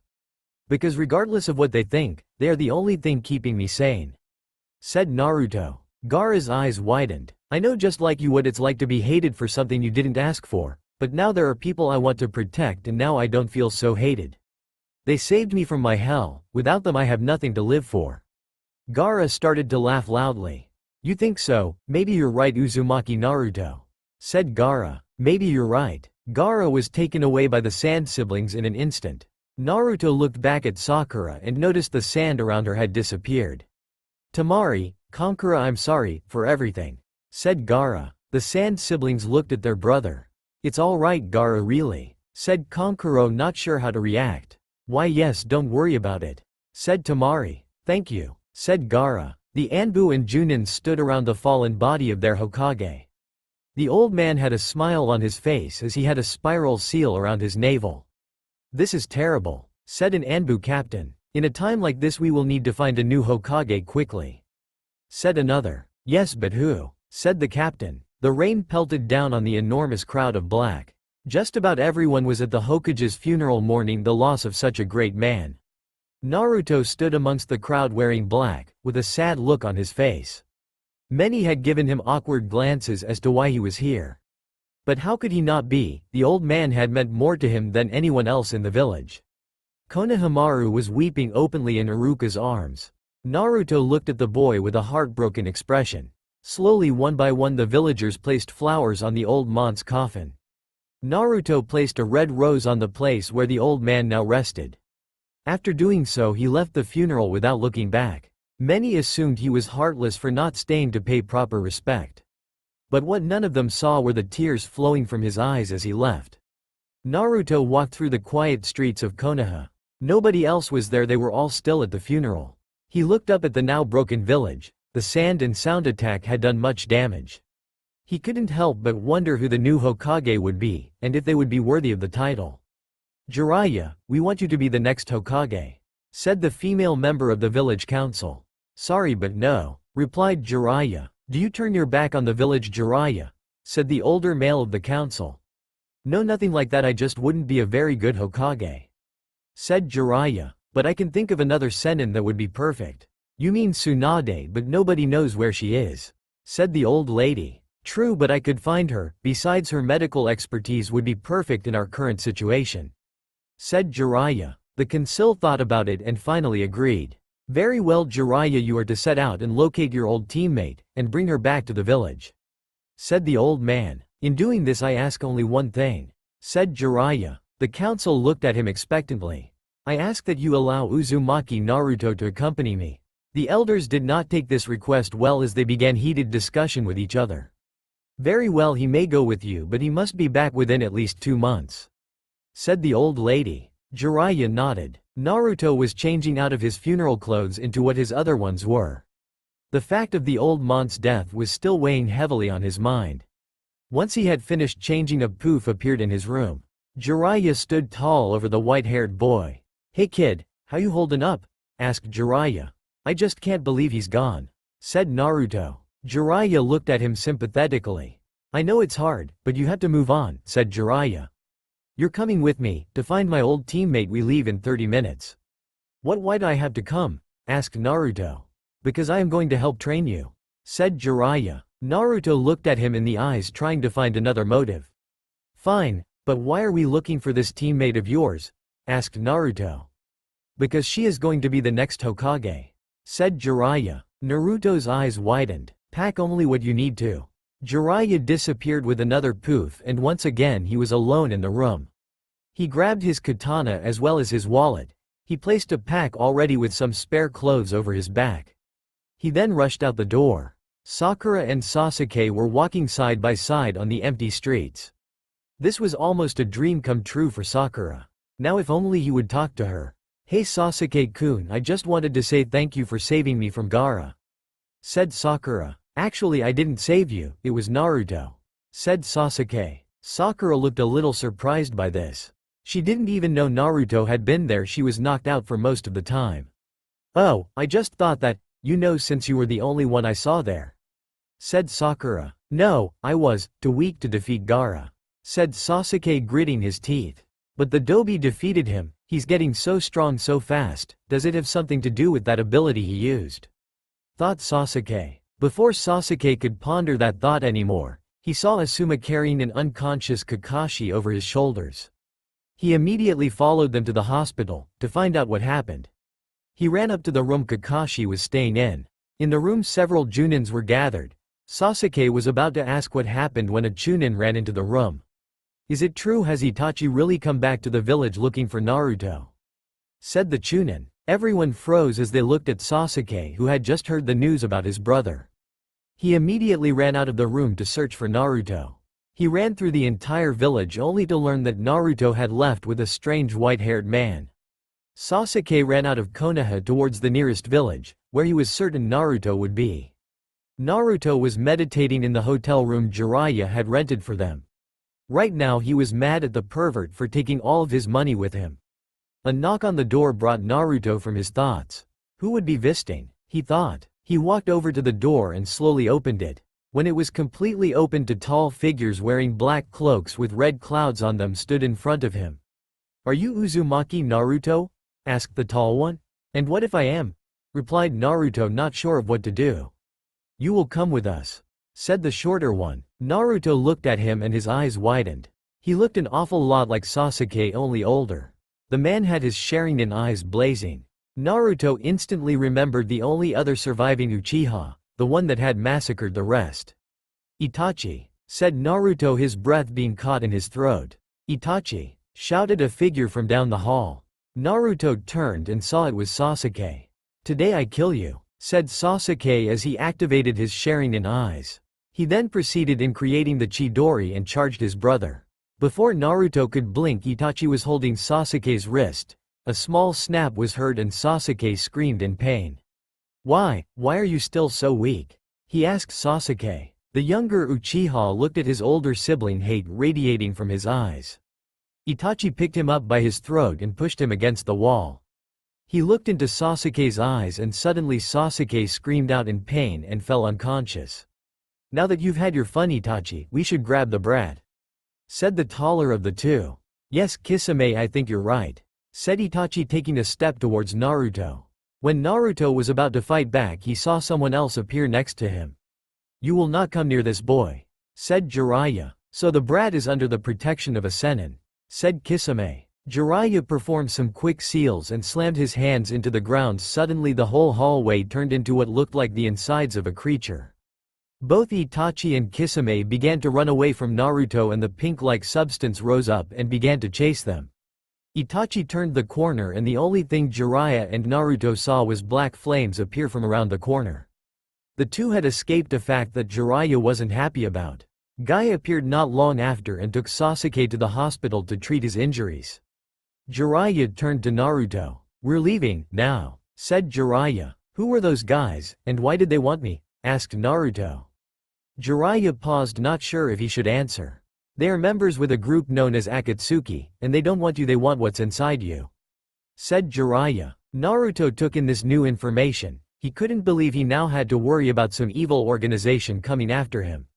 "We have to Tsunade. The sooner you are able to return to Konoha the better." The pair had been traveling for about 3 days now. Jiraiya still had no leads as to where his old teammate would be. The two of them were just a couple of miles from the next village. Naruto had been quiet the entire 3 days, still in deep thought about the Akatsuki. Jiraiya noticed the young boy's distress, and instantly thought of a way to remedy it. "Hey kid, listen, I don't know how long we could be looking for Tsunade, so I have decided to teach you another jutsu for you to work on until we find her," said Jiraiya. Naruto perked his head up and stared at the Sennin. A hint of excitement could be seen in his eyes. "Here, now watch closely." Jiraiya held out his palm in front of him. Naruto stared at it curiously, not sure what to be looking for. Suddenly chakra began to swirl in Jiraiya's hand into the shape of a sphere. Naruto looked at it in wonder. It was a perfect blue sphere that looked like a small whirlpool in the center. "This is called the Rasengan," stated Jiraiya as the attack disappeared in his hand. "It is a very powerful technique that was created by the 4th Hokage." Naruto was still mesmerized by the memory of the perfect blue sphere. Even though he hadn't seen it in action, he could tell the attack was powerful. Jiraiya pulled out a water balloon and threw it over to Naruto, who just barely caught it because he had been daydreaming. "The first step in learning that jutsu is you must pop that water balloon by rotating the water with your chakra," said Jiraiya, taking out another water balloon. For example, he placed the balloon in his hand and began to concentrate. Slowly the balloon began to bubble outward until finally it blew. "Now you try." Naruto concentrated his chakra into the water. He instantly felt it begin to rotate. "This will be easy," he thought. "Don't be so sure," said the Kyuubi. Naruto kept the water rotating, but the balloon just wouldn't pop. "Why won't it pop?" asked Naruto to Jiraiya. "That is something that you will have to figure out for yourself," said Jiraiya. "I am going into the village to gather some information. I want you to practice popping the balloon until I get back." And with that he left. Naruto practiced for hours, but the balloon just wouldn't pop. He was exhausted and panting heavily. "Why can't I don this?" he questioned. "Hey Fox, is there any way you can help me?" "Sorry kid, but this seal prevents me from doing a lot," said the Kyuubi. "The most I can do is expand your chakra pathways, which is what I have been doing since your transformation." Naruto frowned. He couldn't understand what the old pervert had done that was so different. He thought back to what Jiraiya had shown him. It looked like the water was going out in different direction, not just one. He thought. Naruto put his new idea to the test as he used his other hand to change the flow of chakra. Within no time the water balloon popped and Naruto was jumping for joy. When Jiraiya got back and Naruto showed him what he had learned, the pervert just showed him the next step, which consisted of popping a rubber ball. "That's enough for today, kid, we will continue tomorrow," said Jiraiya to an exhausted Naruto. Naruto fell on his back and instantly fell asleep. Naruto awoke in a cold sweat, eyes wide as he stared into the night sky. He panted heavily, trying to catch his breath. Slowly his breathing had returned to normal, but that didn't mean he was feeling any better. He had had another dream. Ever since his first transformation he would dream different variations of him killing those he cared about. This time it had just been him and Jiraiya. He remembered the dream all too clearly, how he had ripped the Sennin in half, and how his blood stained his claws. "Kyuubi, you're positive that I won't lose control?" asked Naruto. "Kid, it's like I tell you every night, since you didn't complete the transformation your wolf side is still sending you the dreams of who you must kill. However, that is all there, kid, they're just dreams," said Kyuubi. "Trust my power, kid, no matter how it seems the seal is working." Naruto was calmed down a bit, and stared at the half-moon in the sky. He still had not experienced another full moon, but he would in a couple of days, and he knew it. Naruto became depressed at his own thoughts. "It's not bad enough that my sleep is constantly haunted, but I still got to feel pain on the nights of the full moon," he thought. "Remember, kid, you made this choice, however I do feel it would be so much easier on you if you just gave up and killed everybody," said Kyuubi. "Shut up, Fox, I already told you I'm not doing that," said Naruto. "Then stop complaining, because whether you like it or not you're suffering by your own choice, kid," said Kyuubi. "I know, Fox, I know, but still it doesn't make it any easier," said Naruto. Jiraiya, who had been silently watching from the trees, couldn't help but look saddened. "Don't worry, Naruto, I know I haven't told you yet, but if there is anyone who can cure you it will be Tsunade," said Jiraiya to himself. Naruto and Jiraiya made their way into the next village. He had been practicing on the way there, but he still hadn't been able to pop the rubber ball. Naruto finally gave up for the day and walked with Jiraiya in silence. "Hey Jiraiya, can you tell me anything about this Tsunade person?" asked Naruto. Jiraiya thought for a moment, rubbing his chin. "She's my age, and has curves in all the right places. She's a blonde, with a huge ass rack, her measurements are—" No, you stupid pervert, I don't want to know about that sort of stuff," said Naruto, cutting off Jiraiya. "I want to know what she's like." "Oh, well, she's smart and strong as hell, though like me she never seems to be one for responsibility, but when it comes down to it she is very reliable," said Jiraiya. "However, her biggest problem is gambling." "Gambling?" asked Naruto. Jiraiya sighed. "She is known far and wide as a first-class sucker because frankly she sucks horribly at gambling." Jiraiya started grinning pervertedly as a blush came on his face. "There has only been one occasion where I was grateful at how bad she was at gambling." "And what was that?" asked Naruto, listening intently. Instantly Jiraiya's grin grew to an all-out smile as some blood began to trickle from his nose, his blush growing ever deeper. "That was when we played strip poker," said Jiraiya. Naruto fell over. "That was probably the single greatest day of my life." "Enough, I don't think I want to know about this person anymore," said Naruto. "Is there any way you can help me learn the second step of the Rasengan?" Jiraiya just let out another one of his sighs. "Alright, there might be something I can do to help," said Jiraiya, grabbing Naruto's hand. He took out a black marker and drew a dot on his student's palm. "Focus on this dot when collecting your chakra. Having something to focus on should make it easier. Now get back to it." Jiraiya left the boy on the outskirts of the town while he went to the local bar to get information. To Naruto's surprise, once he learned to focus on the dot it became a lot easier.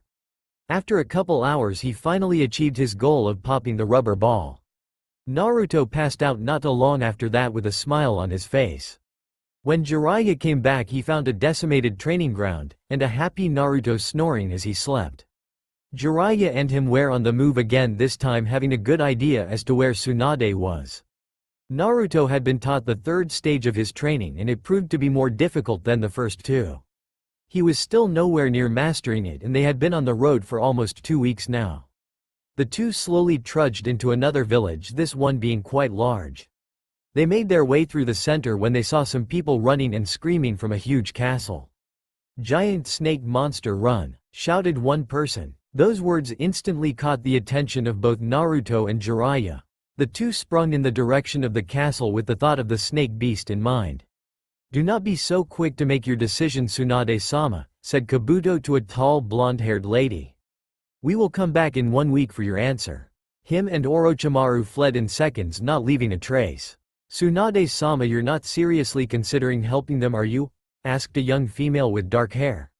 The older of the two women turned around with a confused look on her face. "Let's go get drunk, Shizune," she said, marching past her comrade. Naruto and Jiraiya arrived at the scene moments later to view the destruction.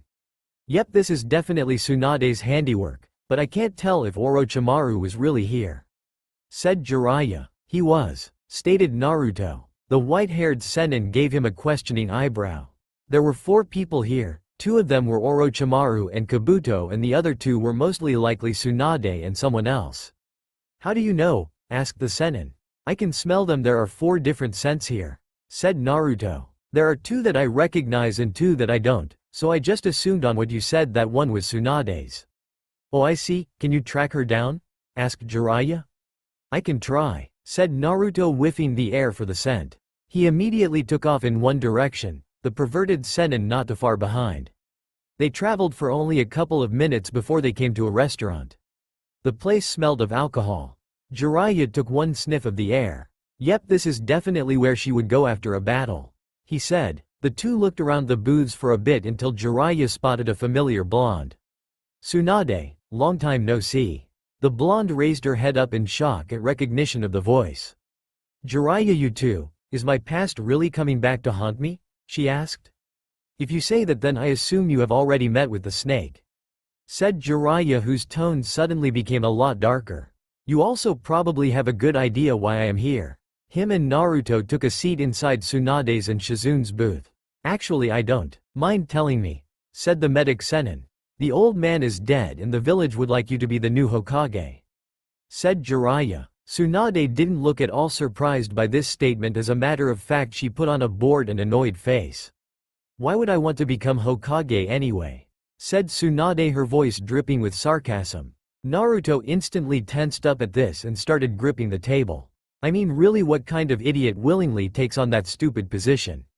Naruto's hand gripped the table so hard that the wood eventually gave and broke off. Everyone at the table looked at him. Tsunade looked quite surprised that he busted the table with such ease. He stood up and gave her a hateful glare, but didn't say anything to her. He looked at Jiraiya for a moment before he turned around. "I am going to go train for the rest of the night, Jiraiya," he said before walking away. Tsunade stared at his back, a little curious. "Who was that, Jiraiya?" said Tsunade. "That," he said, "was Uzumaki Naruto, one whose greatest dream is to be acknowledged by the village by becoming Hokage." "The Kyuubi kid, why is he with you and wasn't he blonde?" asked Tsunade. "He is someone that is in desperate need of your help," said Jiraiya. Tsunade's eyes widened slightly with shock. What do you mean he needs my help?" asked Tsunade. Jiraiya just stared out the window into the darkening sky. "Tonight is a full moon, isn't it?" he asked. She nodded questioningly. "You will see what I mean tonight if you will watch him with me." Jiraiya exited the restaurant with the 2 ladies in search of Naruto. They went rather far on the outskirts of town, and when they finally arrived to his training ground, well, to say Tsunade and Shizune were shocked would be an understatement. Craters filled the ground. Trees were snapped and intricate spiral patterns were everywhere. They looked into the center of the field to see a white-haired boy with a glowing blue ball in his hand. Tsunade instantly recognized the attack. "He knows Rasengan," she said. Jiraiya just shook his head. "He has more or less mastered the first 2 steps, however he has yet to accomplish the third," said the pervert. "However, his progress is nothing to laugh at. He mastered those steps in a matter of days, whereas it would take others months." "Well, can you tell me why he needs my help now?" said a still slightly shocked Tsunade. "It would be better if you see for yourself. It is almost time," said Jiraiya. Naruto sat down in the middle of the field and panted. Red chakra surrounded him and healed any minor wounds he had sustained from training. The Sennin present could feel his chakra being refilled as well. Then all was quiet as they waited. The sun slowly set and night overtook the landscape. They all watched curiously, as the white-haired boy sat still. The full moon rose out from the clouds and the effect was instant. The cross-shaped necklace he wore began to glow and he screamed out in pain. It appeared to be burning his skin. His muscles began to contort, and his body seemed to be doubling in size 1 minute, the shrinking back the next. It was a sickening thing to watch as he rolled around on the ground screaming in utter agony. Tsunade couldn't believe her eyes. What is wrong with him? She thought. Uzumaki Naruto was bitten by a werewolf when he was 7 years old, stated Jiraiya, still staring at the boy. The Kyuubi inside of him managed to seal it off for many years. However, in the recent Chunin exams, Orochimaru placed a 5-part seal on the current one of the Kyuubis. This caused the release of the werewolf side. Tsunade looked at her teammate with shock. She had never believed in werewolves. No one had ever seen one. She couldn't help but notice some slight resemblances between Naruto and her late brother. Once she made that connection, it became even more painful to watch as she was picturing her brother go through that agony. Jiraiya continued on with his explanation as to why this was happening. To become a full werewolf, you must kill all those you hold dear. For Naruto, that happened to be the entire village, said Jiraiya. Despite the way the village treats him, he did not want any of them to die. He still wanted to gain their acknowledgement by becoming Hokage. His words droned on in her head. She couldn't help but feel slightly ashamed at herself for insulting a dream he would go through this much pain for. How is it that he hasn't killed any of them yet? She asked.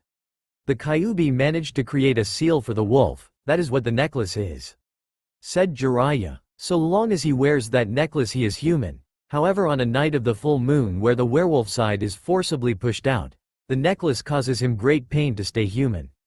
If he takes it off, he only has control of himself for as long as his will remains strong. Naruto gave out another bone-chilling scream as he began to ram his head into a nearby tree to distract him from his pain. The sight was enough to make anyone sick.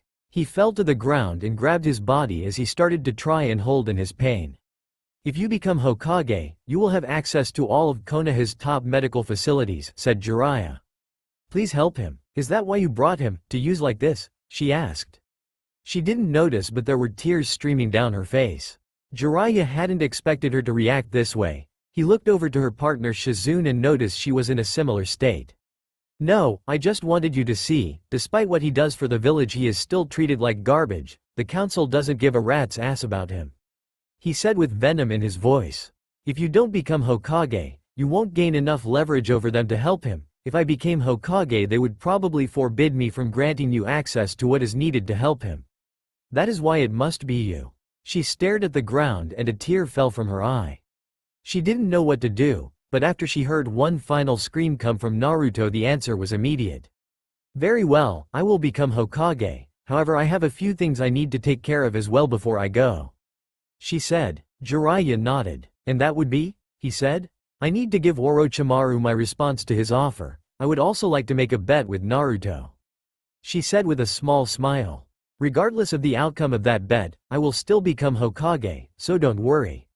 Another scream erupted from the field. Don't worry, Naruto, if you are anything like Jiraiya says, then I should be able to help you, said Tsunade to herself. Naruto slowly opened his eyes to the bright morning sun.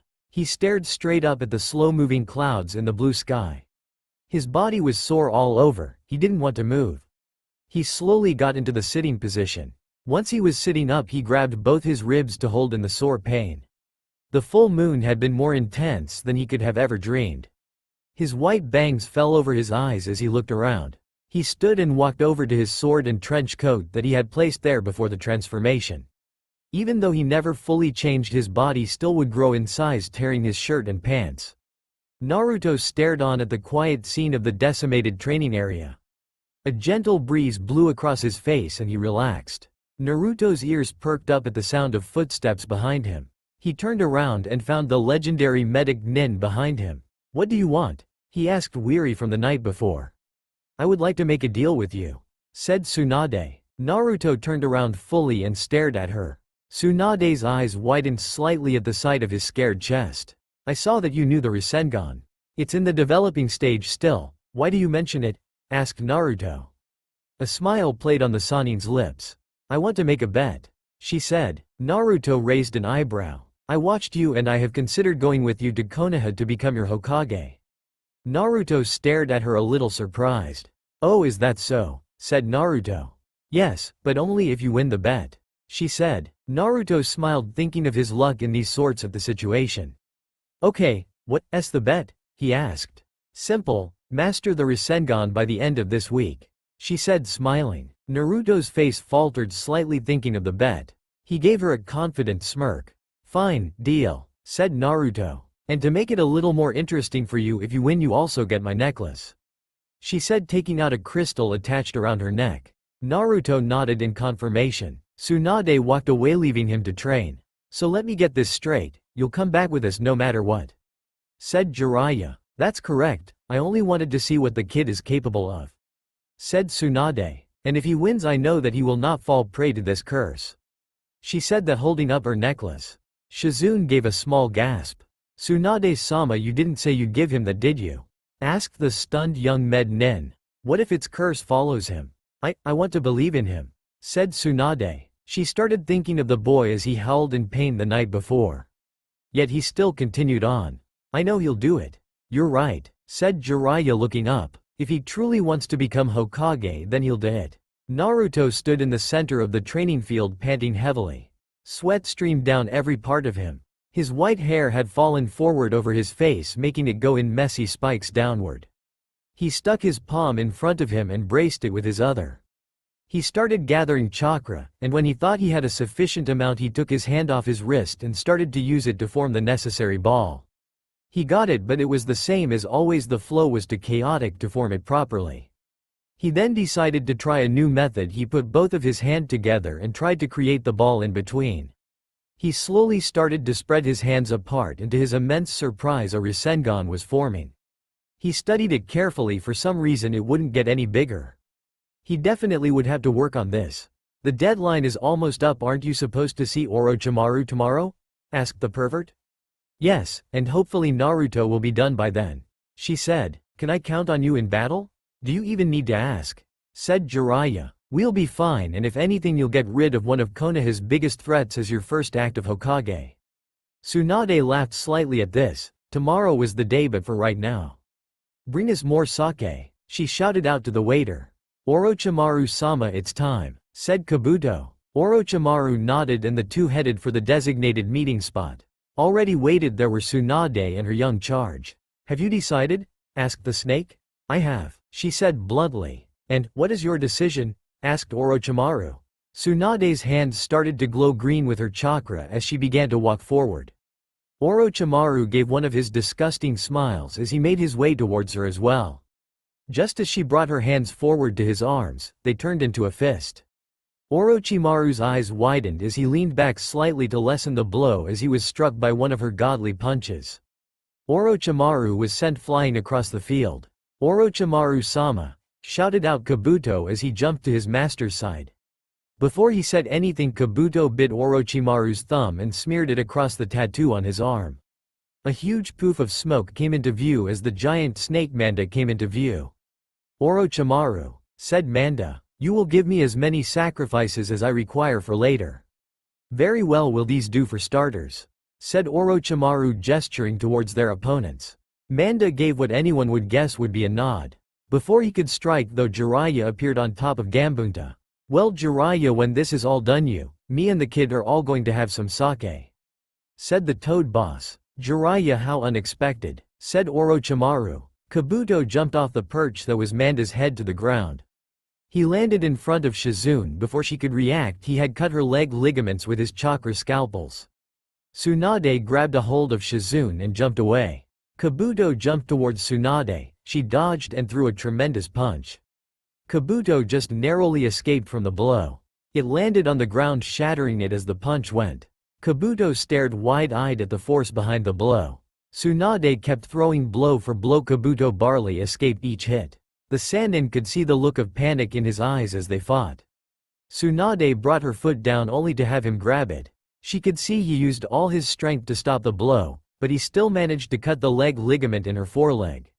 She kicked him with her other foot and sent him flying with the hit to the jaw. She tried to stand on that leg, but it was no good. To her immense surprise, Kabuto was already getting up after he took a hit from her. His body was glowing with chakra as he healed himself. He took out a soldier pill and popped it into his mouth. The effect was instant as he looked fresh and ran towards her. Tsunade didn't have enough time to concentrate on her wound to heal it, as the young silver-haired Med Nin descended upon her. Before either of them knew what was going on, a huge white wolf hybrid made its way in between them. He sank his teeth deep into Kabuto's shoulder. Both of them stood frozen in front of Tsunade. Kabuto gave a small grunt of pain. "Ah, Naruto-kun, so nice of you to join us," said Kabuto in an almost mocking way. The wolf just gave a low growl for its response. Kabuto tried to free himself, but the jaw held tight. He couldn't even move his arms as the wolf had his hands securely on those. Naruto looked over at Tsunade, and she instantly knew he was telling her to watch. The hybrid put his clawed hands together and slowly started to spread them apart. Both the Med Nin's present eyes widened, as the Rasengan was formed in between the hands. Naruto slammed the ball of chakra into the Nin's stomach and the full effects of the Rasengan took place. Kabuto was blasted across the field on a huge ball of energy spinning wildly. He finally slammed into a boulder and crashed. Naruto stared at him as he slowly rose. Despite the boy's amazing healing abilities, he was still coughing up blood and collapsed. He didn't pass out, but he was unable to move. Orochimaru evaluated the situation and immediately knew he had to run. The tactic was fairly simple as he replaced himself with a mud clone and grabbed Kabuto with his tongue and disappeared in a flash. Manda also disappeared in a poof of smoke. "Damn," said Jiraiya, dismissing Gambunta in an instant. He looked down at the wolf and saw the familiar red chakra sweep across its neck. The beast turned back into Naruto and to everyone's surprise a naked one. Shizune was blushing and looking away frantically. Tsunade just busted out laughing at the situation. Naruto took off a pack no one saw he had brought with and took out his cloths. He then put them on. Jiraiya just stared at him. "What? I didn't feel like ruining more of my cloths when I change," said Naruto honestly. "Well, next time watch who you change in front of," shouted a still blushing Shizune. Naruto rubbed the back of his head and gave a sheepish grin. "Sorry," said Naruto with a smile. "Hey, I win the necklace thing, right?" Tsunade smiled, and then punched the ground. It cracked below Naruto and he lost his balance. Before he could react, Tsunade was in front of him, fist raised. He closed his eyes and waited for the pain. All he felt was something warm on his forehead. He opened his eyes and saw she was kissing it. She backed away with a smile and came down to eye level with him and placed the necklace around his neck. "Yep, it's yours now," she said kindly. The trip back was rather uneventful, and it wasn't long before they approached the gates of Konoha. When the Anbu guard saw them coming, they instantly opened the gate. "Welcome back, Jiraiya-sama, Tsunade-sama," said the Anbu. "The council is expecting you." Both the Sannin nodded and were about to be on their way when Tsunade noticed another Anbu sending a cold glare Naruto's way. As she walked past him, she stopped. "If I catch you sending another cold glare his way, I'll make sure as your new Hokage to have you relieved of duty," she said the threat in an icy tone that would have frozen anyone solid. "Well, we have to go now, we'll see you later," said Jiraiya as he and Tsunade disappeared. Shizune went off towards the hospital as she said she would try to find work. Naruto on the other hand went towards his favorite ramen stand. "Well, as I live and breath, Naruto, great to see you," said the old man as he entered the stand. Several heads perked up at the mention of the name. Naruto looked on and to his surprise the entire Rookie 9 was there, including Guy's team. "Naruto, where have you been?" shouted out Kiba, being the first one to walk forward. "I had a mission," said Naruto. "We got a new Hokage." Sasuke, who was in a seat nearby, scoffed at this. "Why would they give a dobi like you a mission so important?" said Sasuke, trying to get a rise out of him. To everyone's immense surprise, Naruto just turned around and looked at the sky. "You know, I've been wondering the same thing," said Naruto a little absent-mindedly. He walked over to Sasuke and patted him on the back. "It's good that you're all right though," said Naruto in all sincerity. Sasuke was completely taken surprised by this. "Sorry I didn't come to visit or anything, but I'm sure that Sakura did enough for both of us." Everybody laughed at the joke, all except one worried female pink-haired ninja. "Why didn't you tell us you had a mission?" asked Sakura in a slightly quiet voice. Sorry, it caught me by surprise, I had to leave immediately, said Naruto. They all talked and Naruto told them all about the mission. And finally somebody asked the question they all wanted the answer to. So what the deal with the wolf thing? Asked Sasuke. Everyone fell quiet listening intently. Naruto sighed. Well, to put it bluntly, I'm a werewolf, said Naruto. Everyone's eyes widened. You mean like those monsters in movies? Said Ino, slightly scared. Naruto sighed again and looked down. Yeah, he said quietly. Ino looked down. Oh sorry, I just said it kinda, I didn't mean, you're not a monster, said Ino. Naruto looked up and smiled at everyone. Thanks, said Naruto. How did you become one? Said Sasuke with determination in his eyes. Naruto was beyond surprised at the look in his eyes. Sasuke, said Naruto, slamming his hand on the counter. This caught everyone's attention. I know you want to kill him, but doing this to yourself is not worth it. Everyone fell silent. But to answer your question, I was bitten when I was 7, said Naruto. For some reason it didn't take effect on me, but when we fought Orochimaru in the forest he released it. The mood was completely killed. Some were surprised at what apparently Sasuke had suggested. Well, enough of this. What happened while I was gone? Asked Naruto. And once again the mood was back as they all told him their own stories. As teams Guy and 8 left, it was soon just teams 7 and 10. Both exited together. Naruto wrapped his arms over both his teammates' shoulders and slumped on them. Hey guys, we're friends, right? Said Naruto to both his team and Team 10. All of them thought about it. Well, yeah, I guess so. Why? Asked Ino. Well, I was just thinking we could all do something like this again sometime, said Naruto. You know, have Team Guy and 8 and we all just talk, it was fun. Sure, I just assumed we would do that stuff anyway, said Shikamaru, yawning. Naruto, are you okay? Said Sakura in a whisper to his ear. Yes, Sakura, why? Asked Naruto. He looked at her and she seemed hurt by something. No reason, said Sakura. He doesn't call me Chan anymore, thought Sakura sadly. In a dark room sat a figure on a throne. He was old with a beard to the ground, and even though he was sitting he was leaning forward on a cane. So you found a white fur, said the old man in a kind voice to one of the two cloaked figures. Yes, but there is something different about him. We need to capture him, said the cloaked figure with red eyes. Jin, we do not force others into the pack. They come because no one accepts us, said the old man. If he is accepted there, then we must leave him be. Elder, said the Jin. There is something different. We must capture him. He is dangerous. I have no doubt that he will kill everyone in that village. The elder sat back in his seat with his eyes slightly wide. Do you really believe that? He asked. Jin nodded. Is he so dangerous that he must be captured? Then fine, but don't harm him. Bring him here so I can see for myself. Elder, I know this sounds so strange, but you must let me keep him in holding and study him, said Jin. The elder was once again shocked. Can you explain your reasoning? Asked the elder. He is affected in a strange way by the disease, said Jin. He is a curiosity. I just ask that you trust me for all my years of service. The elder nodded. Very well, we have struggled as a pack without an alpha to lead us, said the elder. And in that time you have always done what was right for the pack. The figure bowed and no one could see, but a sick grin formed on his face under his hood. Fool, the power of the alpha will be mine, he thought. As they exited the elder's chamber, the second figure spoke. Brother, why did you not tell him that he was an alpha?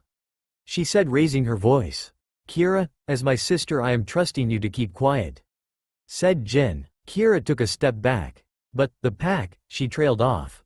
Everything that I do will be for the pack, trust me, said Jin. Kira nodded. Now go see our little brother Koda, I'm sure he's missed you. And with that she disappeared. Nothing will stand in my way of obtaining that power, nothing. And with that he faded into darkness. Both Naruto and Shikamaru stood in front of the new Hokage waiting expectantly. They were surrounded by various shinobi of high rank. Both of you showed amazing potential in the Chunin exam, said Tsunade. You were both highly recommended by our two judges, so without any further delay, you are both now Chunin. Congratulations. Two Chunin vests were passed forward to both Naruto and Shikamaru. Naruto gave one of his foxy grins over to Shikamaru, who just shook his head. They both exited the Hokage's office together. Naruto removed his blue trench coat and folded it up. Naruto had been wearing a black muscle t-shirt that was practically skin tight. It showed off his surprisingly muscular chest and arms. He placed the unzipped Chunin vest over it.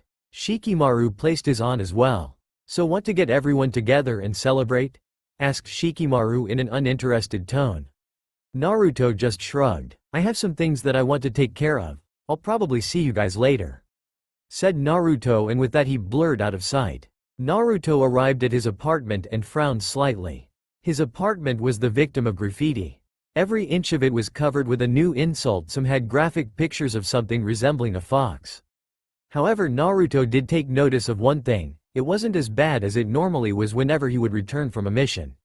He had noticed that after the Chunin exams many would not shoot him such cold glares. Some just turned to ignore him, however others feared him. And then there was the occasional few that threw him looks of respect. Naruto turned his apartment key and entered his home. It was a mess, but he didn't mind. He deposited his trench coat in the closet and went to see how he looked in the mirror with his new Chunin vest. He smiled at himself in the mirror. He was finally on his way to becoming a Hokage. The silver cross necklace and his new crystal one hung loosely on his neck.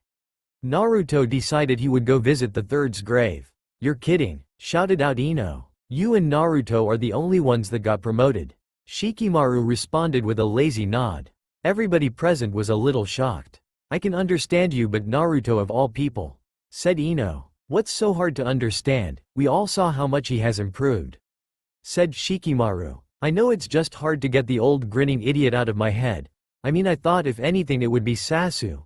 Ino stopped herself as she looked over at the raven-haired Uchiha. He was looking very annoyed with the whole situation. "Well, I am happy that Naruto-kun got a promotion," said Hinata a little out of character. Many had taken notice of the changes in Hinata. She no longer seemed to stutter and also seemed a load more confident. "Woa, I never said I wasn't happy for him, it's just well Naruto," said Ino. "Yeah, I'm a little surprised myself," said Naruto from behind Ino. She practically jumped out of her skin. Naruto just stood there and gave them all a warm smile. They all took note in one key difference: he actually seemed truly happy. Nobody had ever seen him with such an air of joy around him. It was not like Naruto at all. They were fully expecting him to be leaping up and down for joy, but this Naruto kept calm. It forced all the others to take note of how truly different he had become. "Well, shall we order?" said an impatient Choji. Everybody nodded. They were at a restaurant instead of the ramen stand.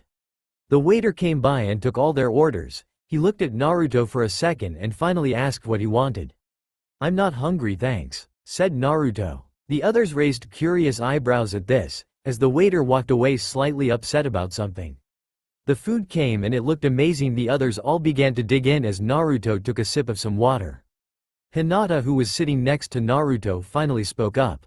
"Come on Naruto-kun, have some," she said with a slight blush. Naruto looked at her thoughtfully. Naruto took a few pieces of her steak and ate them hungrily. "Thank you," he said. "Come on Naruto, it's obvious that you're hungry. Hey waiter, give us a steak for our friend here," shouted out Ino, pointing to Naruto. "No Ino, wait," said Naruto, trying to stop her. But the waiter was already gone. Naruto let out a slightly depressed sigh. The others wondered why, but a few moments later they got their answer. The waiter came back and dropped the steak slightly harshly in front of Naruto. It was severely undercooked and appeared to be rotten. Some green stuff was on it and it was discolored. The others were shocked at this. Naruto just let out another sigh and dug through his wallet and put some money on the table. He picked up his meal and walked over to the trash bin where he dumped it. He didn't look back or say anything as he left the restaurant immediately after throwing the food away. The others looked over at the waiter who had served the food as he was talking to one of the chefs. They all focused their hearing and listened in. "That'll teach the demon for plaguing our restaurant with his filth," said the waiter with a disgusted smirk. The chef nodded in agreement. The others were mere seconds from going over there and teaching them a lesson when an old man came up behind them. "You two get out of here, you're fired," said the man calmly. Both the waiter and cook were surprised. "But boss, why?" said the waiter, shocked. "Get out now," said the old man. Both the chef and the waiter looked at each other before they stormed out of the restaurant. The old man walked over to the group and bowed. "If you see Uzumaki-san again, please give him my apologies and that he will be welcomed here anytime," said the old man. "And for the whole ordeal there will be no charge for the meal." The others got up and left soon after to look for Naruto. Naruto stood in the middle of the training field facing off against a dozen clones. They all wielded his blade and they began their battle. The fight was that of pure grace. Naruto would easily disarm and destroy one of his clones with his blade. As one would fall, 3 more would be created in an instant by the white-haired wolf boy. The battle just continued to intensify as the training field was becoming littered with clones. Naruto fell to one knee panting as he dispersed the clones. He took a sniff of air and turned around to see his friends. He smiled over at all of them. Ino walked forward and apologized to him. She told him what happened when he left. He looked over at his friends and noticed that Sasuke wasn't there. He was probably training right now, but Naruto didn't mind. "Hey Naruto, here's your money back," said Ino, throwing him his money. "The owner would like to apologize and says you're welcome back anytime." Naruto gave a small smile. "Thanks," said Naruto. He turned around to get back to his training when he noticed Tenten in front of him with a sword of her own. "Looks like you could use a sparring partner," said Tenten, unsheathing her sword. Naruto smirked and quick as lightning he attacked. They battled for a good while. Eventually Kiba got bored and he went home. Shino, who decided to go train himself, soon followed him. Team 10 left not long after that, so all that was left was Sakura, Hinata, Neji, and Lee. Neji appeared to be studying the battling and Lee was cheering enthusiastically for his teammate. Finally Naruto got under Tenten's guard and disarmed her of the blade. He had the tip of his sword pointed at her neck. "Wow, I guess you weren't made Chunin for nothing," said Tenten, sticking out her tongue. "Well, if you two are done we should probably get going," said Neji. "Hinata-sama, we are supposed to meet your father soon." Soon they all left, leaving Naruto and Sakura to walk back together. The trip from the training ground was relatively quiet. Sakura kept taking glances at Naruto. She wanted to ask him so many things. Naruto finally took notice. "What is it, Sakura?" he asked in a caring voice. "Well, Naruto, do you like me?" said Sakura. Naruto raised an eyebrow. "As a friend," she recovered. Naruto let out a small laugh. "Of course you're my friend, Sakura, why do you ask?" asked Naruto. "It's just lately you've seemed kind of cold and I know how I treated you bad in the past, so I just thought." Sakura trailed off. "I'm sorry Sakura, I didn't think I changed that much, but don't worry," said Naruto. "I'm still a ramen-obsessed idiot." Sakura laughed at that last part. "Well, I'll see you later, try not to worry so much." Naruto went off running and Sakura could not help but smile at his retreating figure. Sasuke was slamming his fists into the training log. They were becoming more bloody and broken after every hit. "How did he get so strong?" asked Sasuke to himself. "It's because he's a werewolf." Sasuke pushed himself well past the breaking point until finally he felt it. His seal on his neck ached and seared his skin. He fought back with everything he had and eventually it resided. "I need more power," said Sasuke in a hollow voice. Naruto walked calmly through the streets of Konoha, once again sporting his blue trench coat. He had been a Chunin for close to 3 weeks now. He had gone on several missions much to his joy and led 2 of them. His paycheck was higher and he got looks close to respect. Life was finally good. However, like most things, that happiness would only last so long, as he remembered what tonight was. The full moon would be tonight and his body would once again be racked with pain. He walked into the hospital where Tsunade said she would meet him. As he walked through the lobby he took notice that several of his friends were there. "Hey Naruto!" shouted out Ino from across the hall. Naruto turned and looked at her. "Hey Ino," was his reply. "What you doing here?" asked the blonde girl. "Tsunade needs to run some test on me," said Naruto. Ino instantly seemed interested. "Really? Hey, can I ask you something?" asked Ino. Naruto nodded. "Is it true that you transform on the night of the full moon?" "Because I've been reading a lot of books lately." "Well, now there's a surprise," said Naruto, faking astonishment. Ino looked ready to clobber him at that point. "Hey, relax, I'm just kidding. Well, anyway, I was reading on legends and stuff like that for Tsunade and I came across a lot of interesting things," said Ino. "You were reading up on werewolf legends for Tsunade?" "Why?" asked Naruto. "Because she needed information, so she asked the guys and me if we wanted to help," said Ino. "We all volunteered, but she only needed 1 or 2 of us, so me and Hinata got the job." Ino finished with a grin. "You did that for me," said Naruto quietly. A smile adorned his face. "Thanks Ino." Ino blushed slightly at his smile. Yeah, well, don't just thank me, said Ino. Naruto nodded but then realized that he had to meet Tsunade still. Naruto ran down the hall realizing that he was late. He arrived at the door when he realized that Tsunade was talking to someone. You're sure about this? Asked Tsunade. Naruto was surprised when he heard Sakura respond. Yes, said Sakura. Very well, your training starts tomorrow, said Tsunade. Don't be late. Sakura nodded and immediately after Naruto walked in. Ah, Naruto, good you're here, let's get started. Tsunade took out a large needle and attached it to a syringe. Naruto nearly passed out at the sight of it. What are you going to do with that? Said Naruto worried. Before he could react, Tsunade had grabbed a hold of him. No, let me go. She didn't wait long as she stuck the needle in his arm and took the blood sample. It was over quickly enough. She took the sample and placed it in a vial.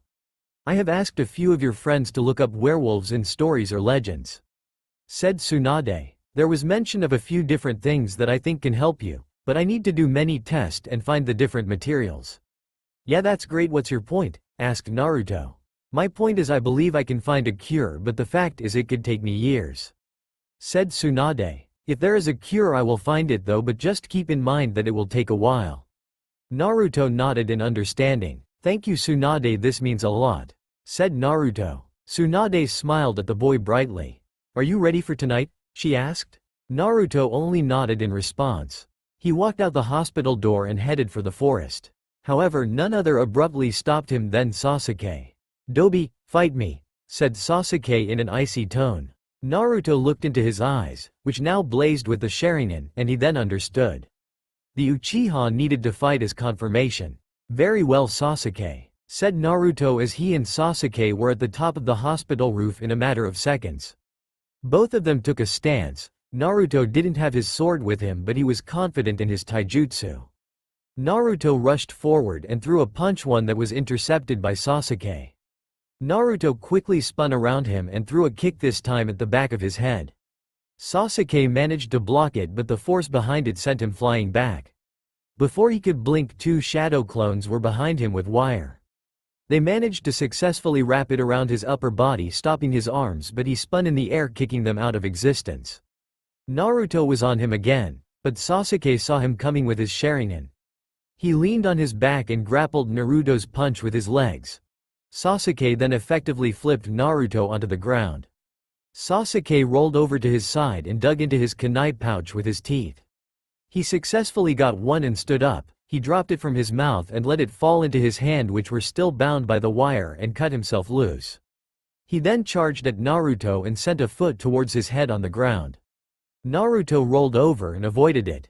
He then spun up and kicked Sasuke in the gut, which stalled him for a few seconds. But he quickly recovered and formed a set of familiar seals. Naruto instantly flipped back as a huge stream of fire erupted from Sasuke's mouth.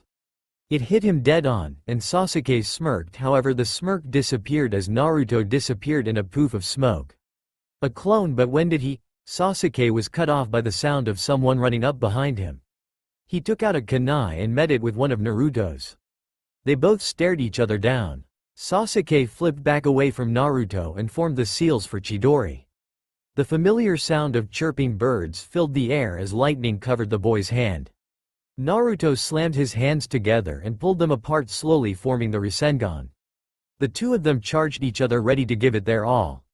But just before their attacks met, Kakashi appeared between them and flung them away from each other towards some water towers. Sasuke's plunged straight through creates in fairly big hole as water poured out. Naruto's indented the water tower severally and a trickle of water was coming out.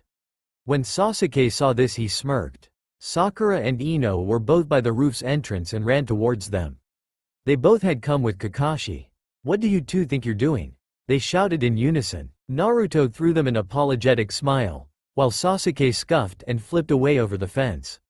He looked back at the water towers and to his immense surprise the entire back was blown of Naruto's. Sasuke's eyes narrowed in anger as he left. Naruto left the two girls soon after and headed towards the woods, knowing the full moon would be up very soon. Sasuke stood at the edge of a large tree branch in the middle of the village. Not long ago Kakashi had come by and told him not to use that technique on a comrade. He had given the boy a lot to think about as he said he already lost all his important people. However, not long after that Orochimaru's servants had shown up. They had given a first-hand demonstration of the power he offers. Sasuke knew that if he went he would become strong enough to defeat his brother, but for some reason something was holding him back. He thought about his friends, how important they actually were to him. Then he thought about Naruto, who was probably his best friend. Anger outweighed the joy of his memories as he made his decision. Naruto let out a bloody scream of pain as he rolled around on the ground. The pain was even more unbearable than he remembered. His skin felt like it was on fire and slowly he was being boiled from the inside. Then that feeling would change to a whole different painful sensation altogether, renewing his agony.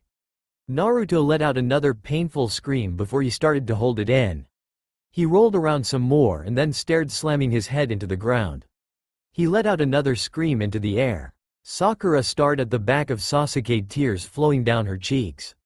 "Why?" she asked. "Because that man will give me power, I will do anything for it," said Sasuke, looking back. "Please Sasuke, stay, I love you," she finally said. "Please just stay, forget about revenge, I know you'll be happy if you just stay." Sasuke disappeared in a blur of motion. "Sakura," he said from behind her.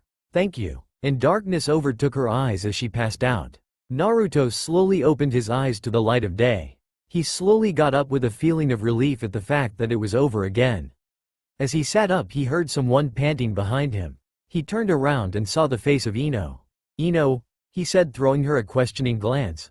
"Naruto, the Hokage sent me to get you," she said in between pants, looking extremely worried. Sasuke's gone? That's all for now. If you enjoy this video, then please like, share and do comments.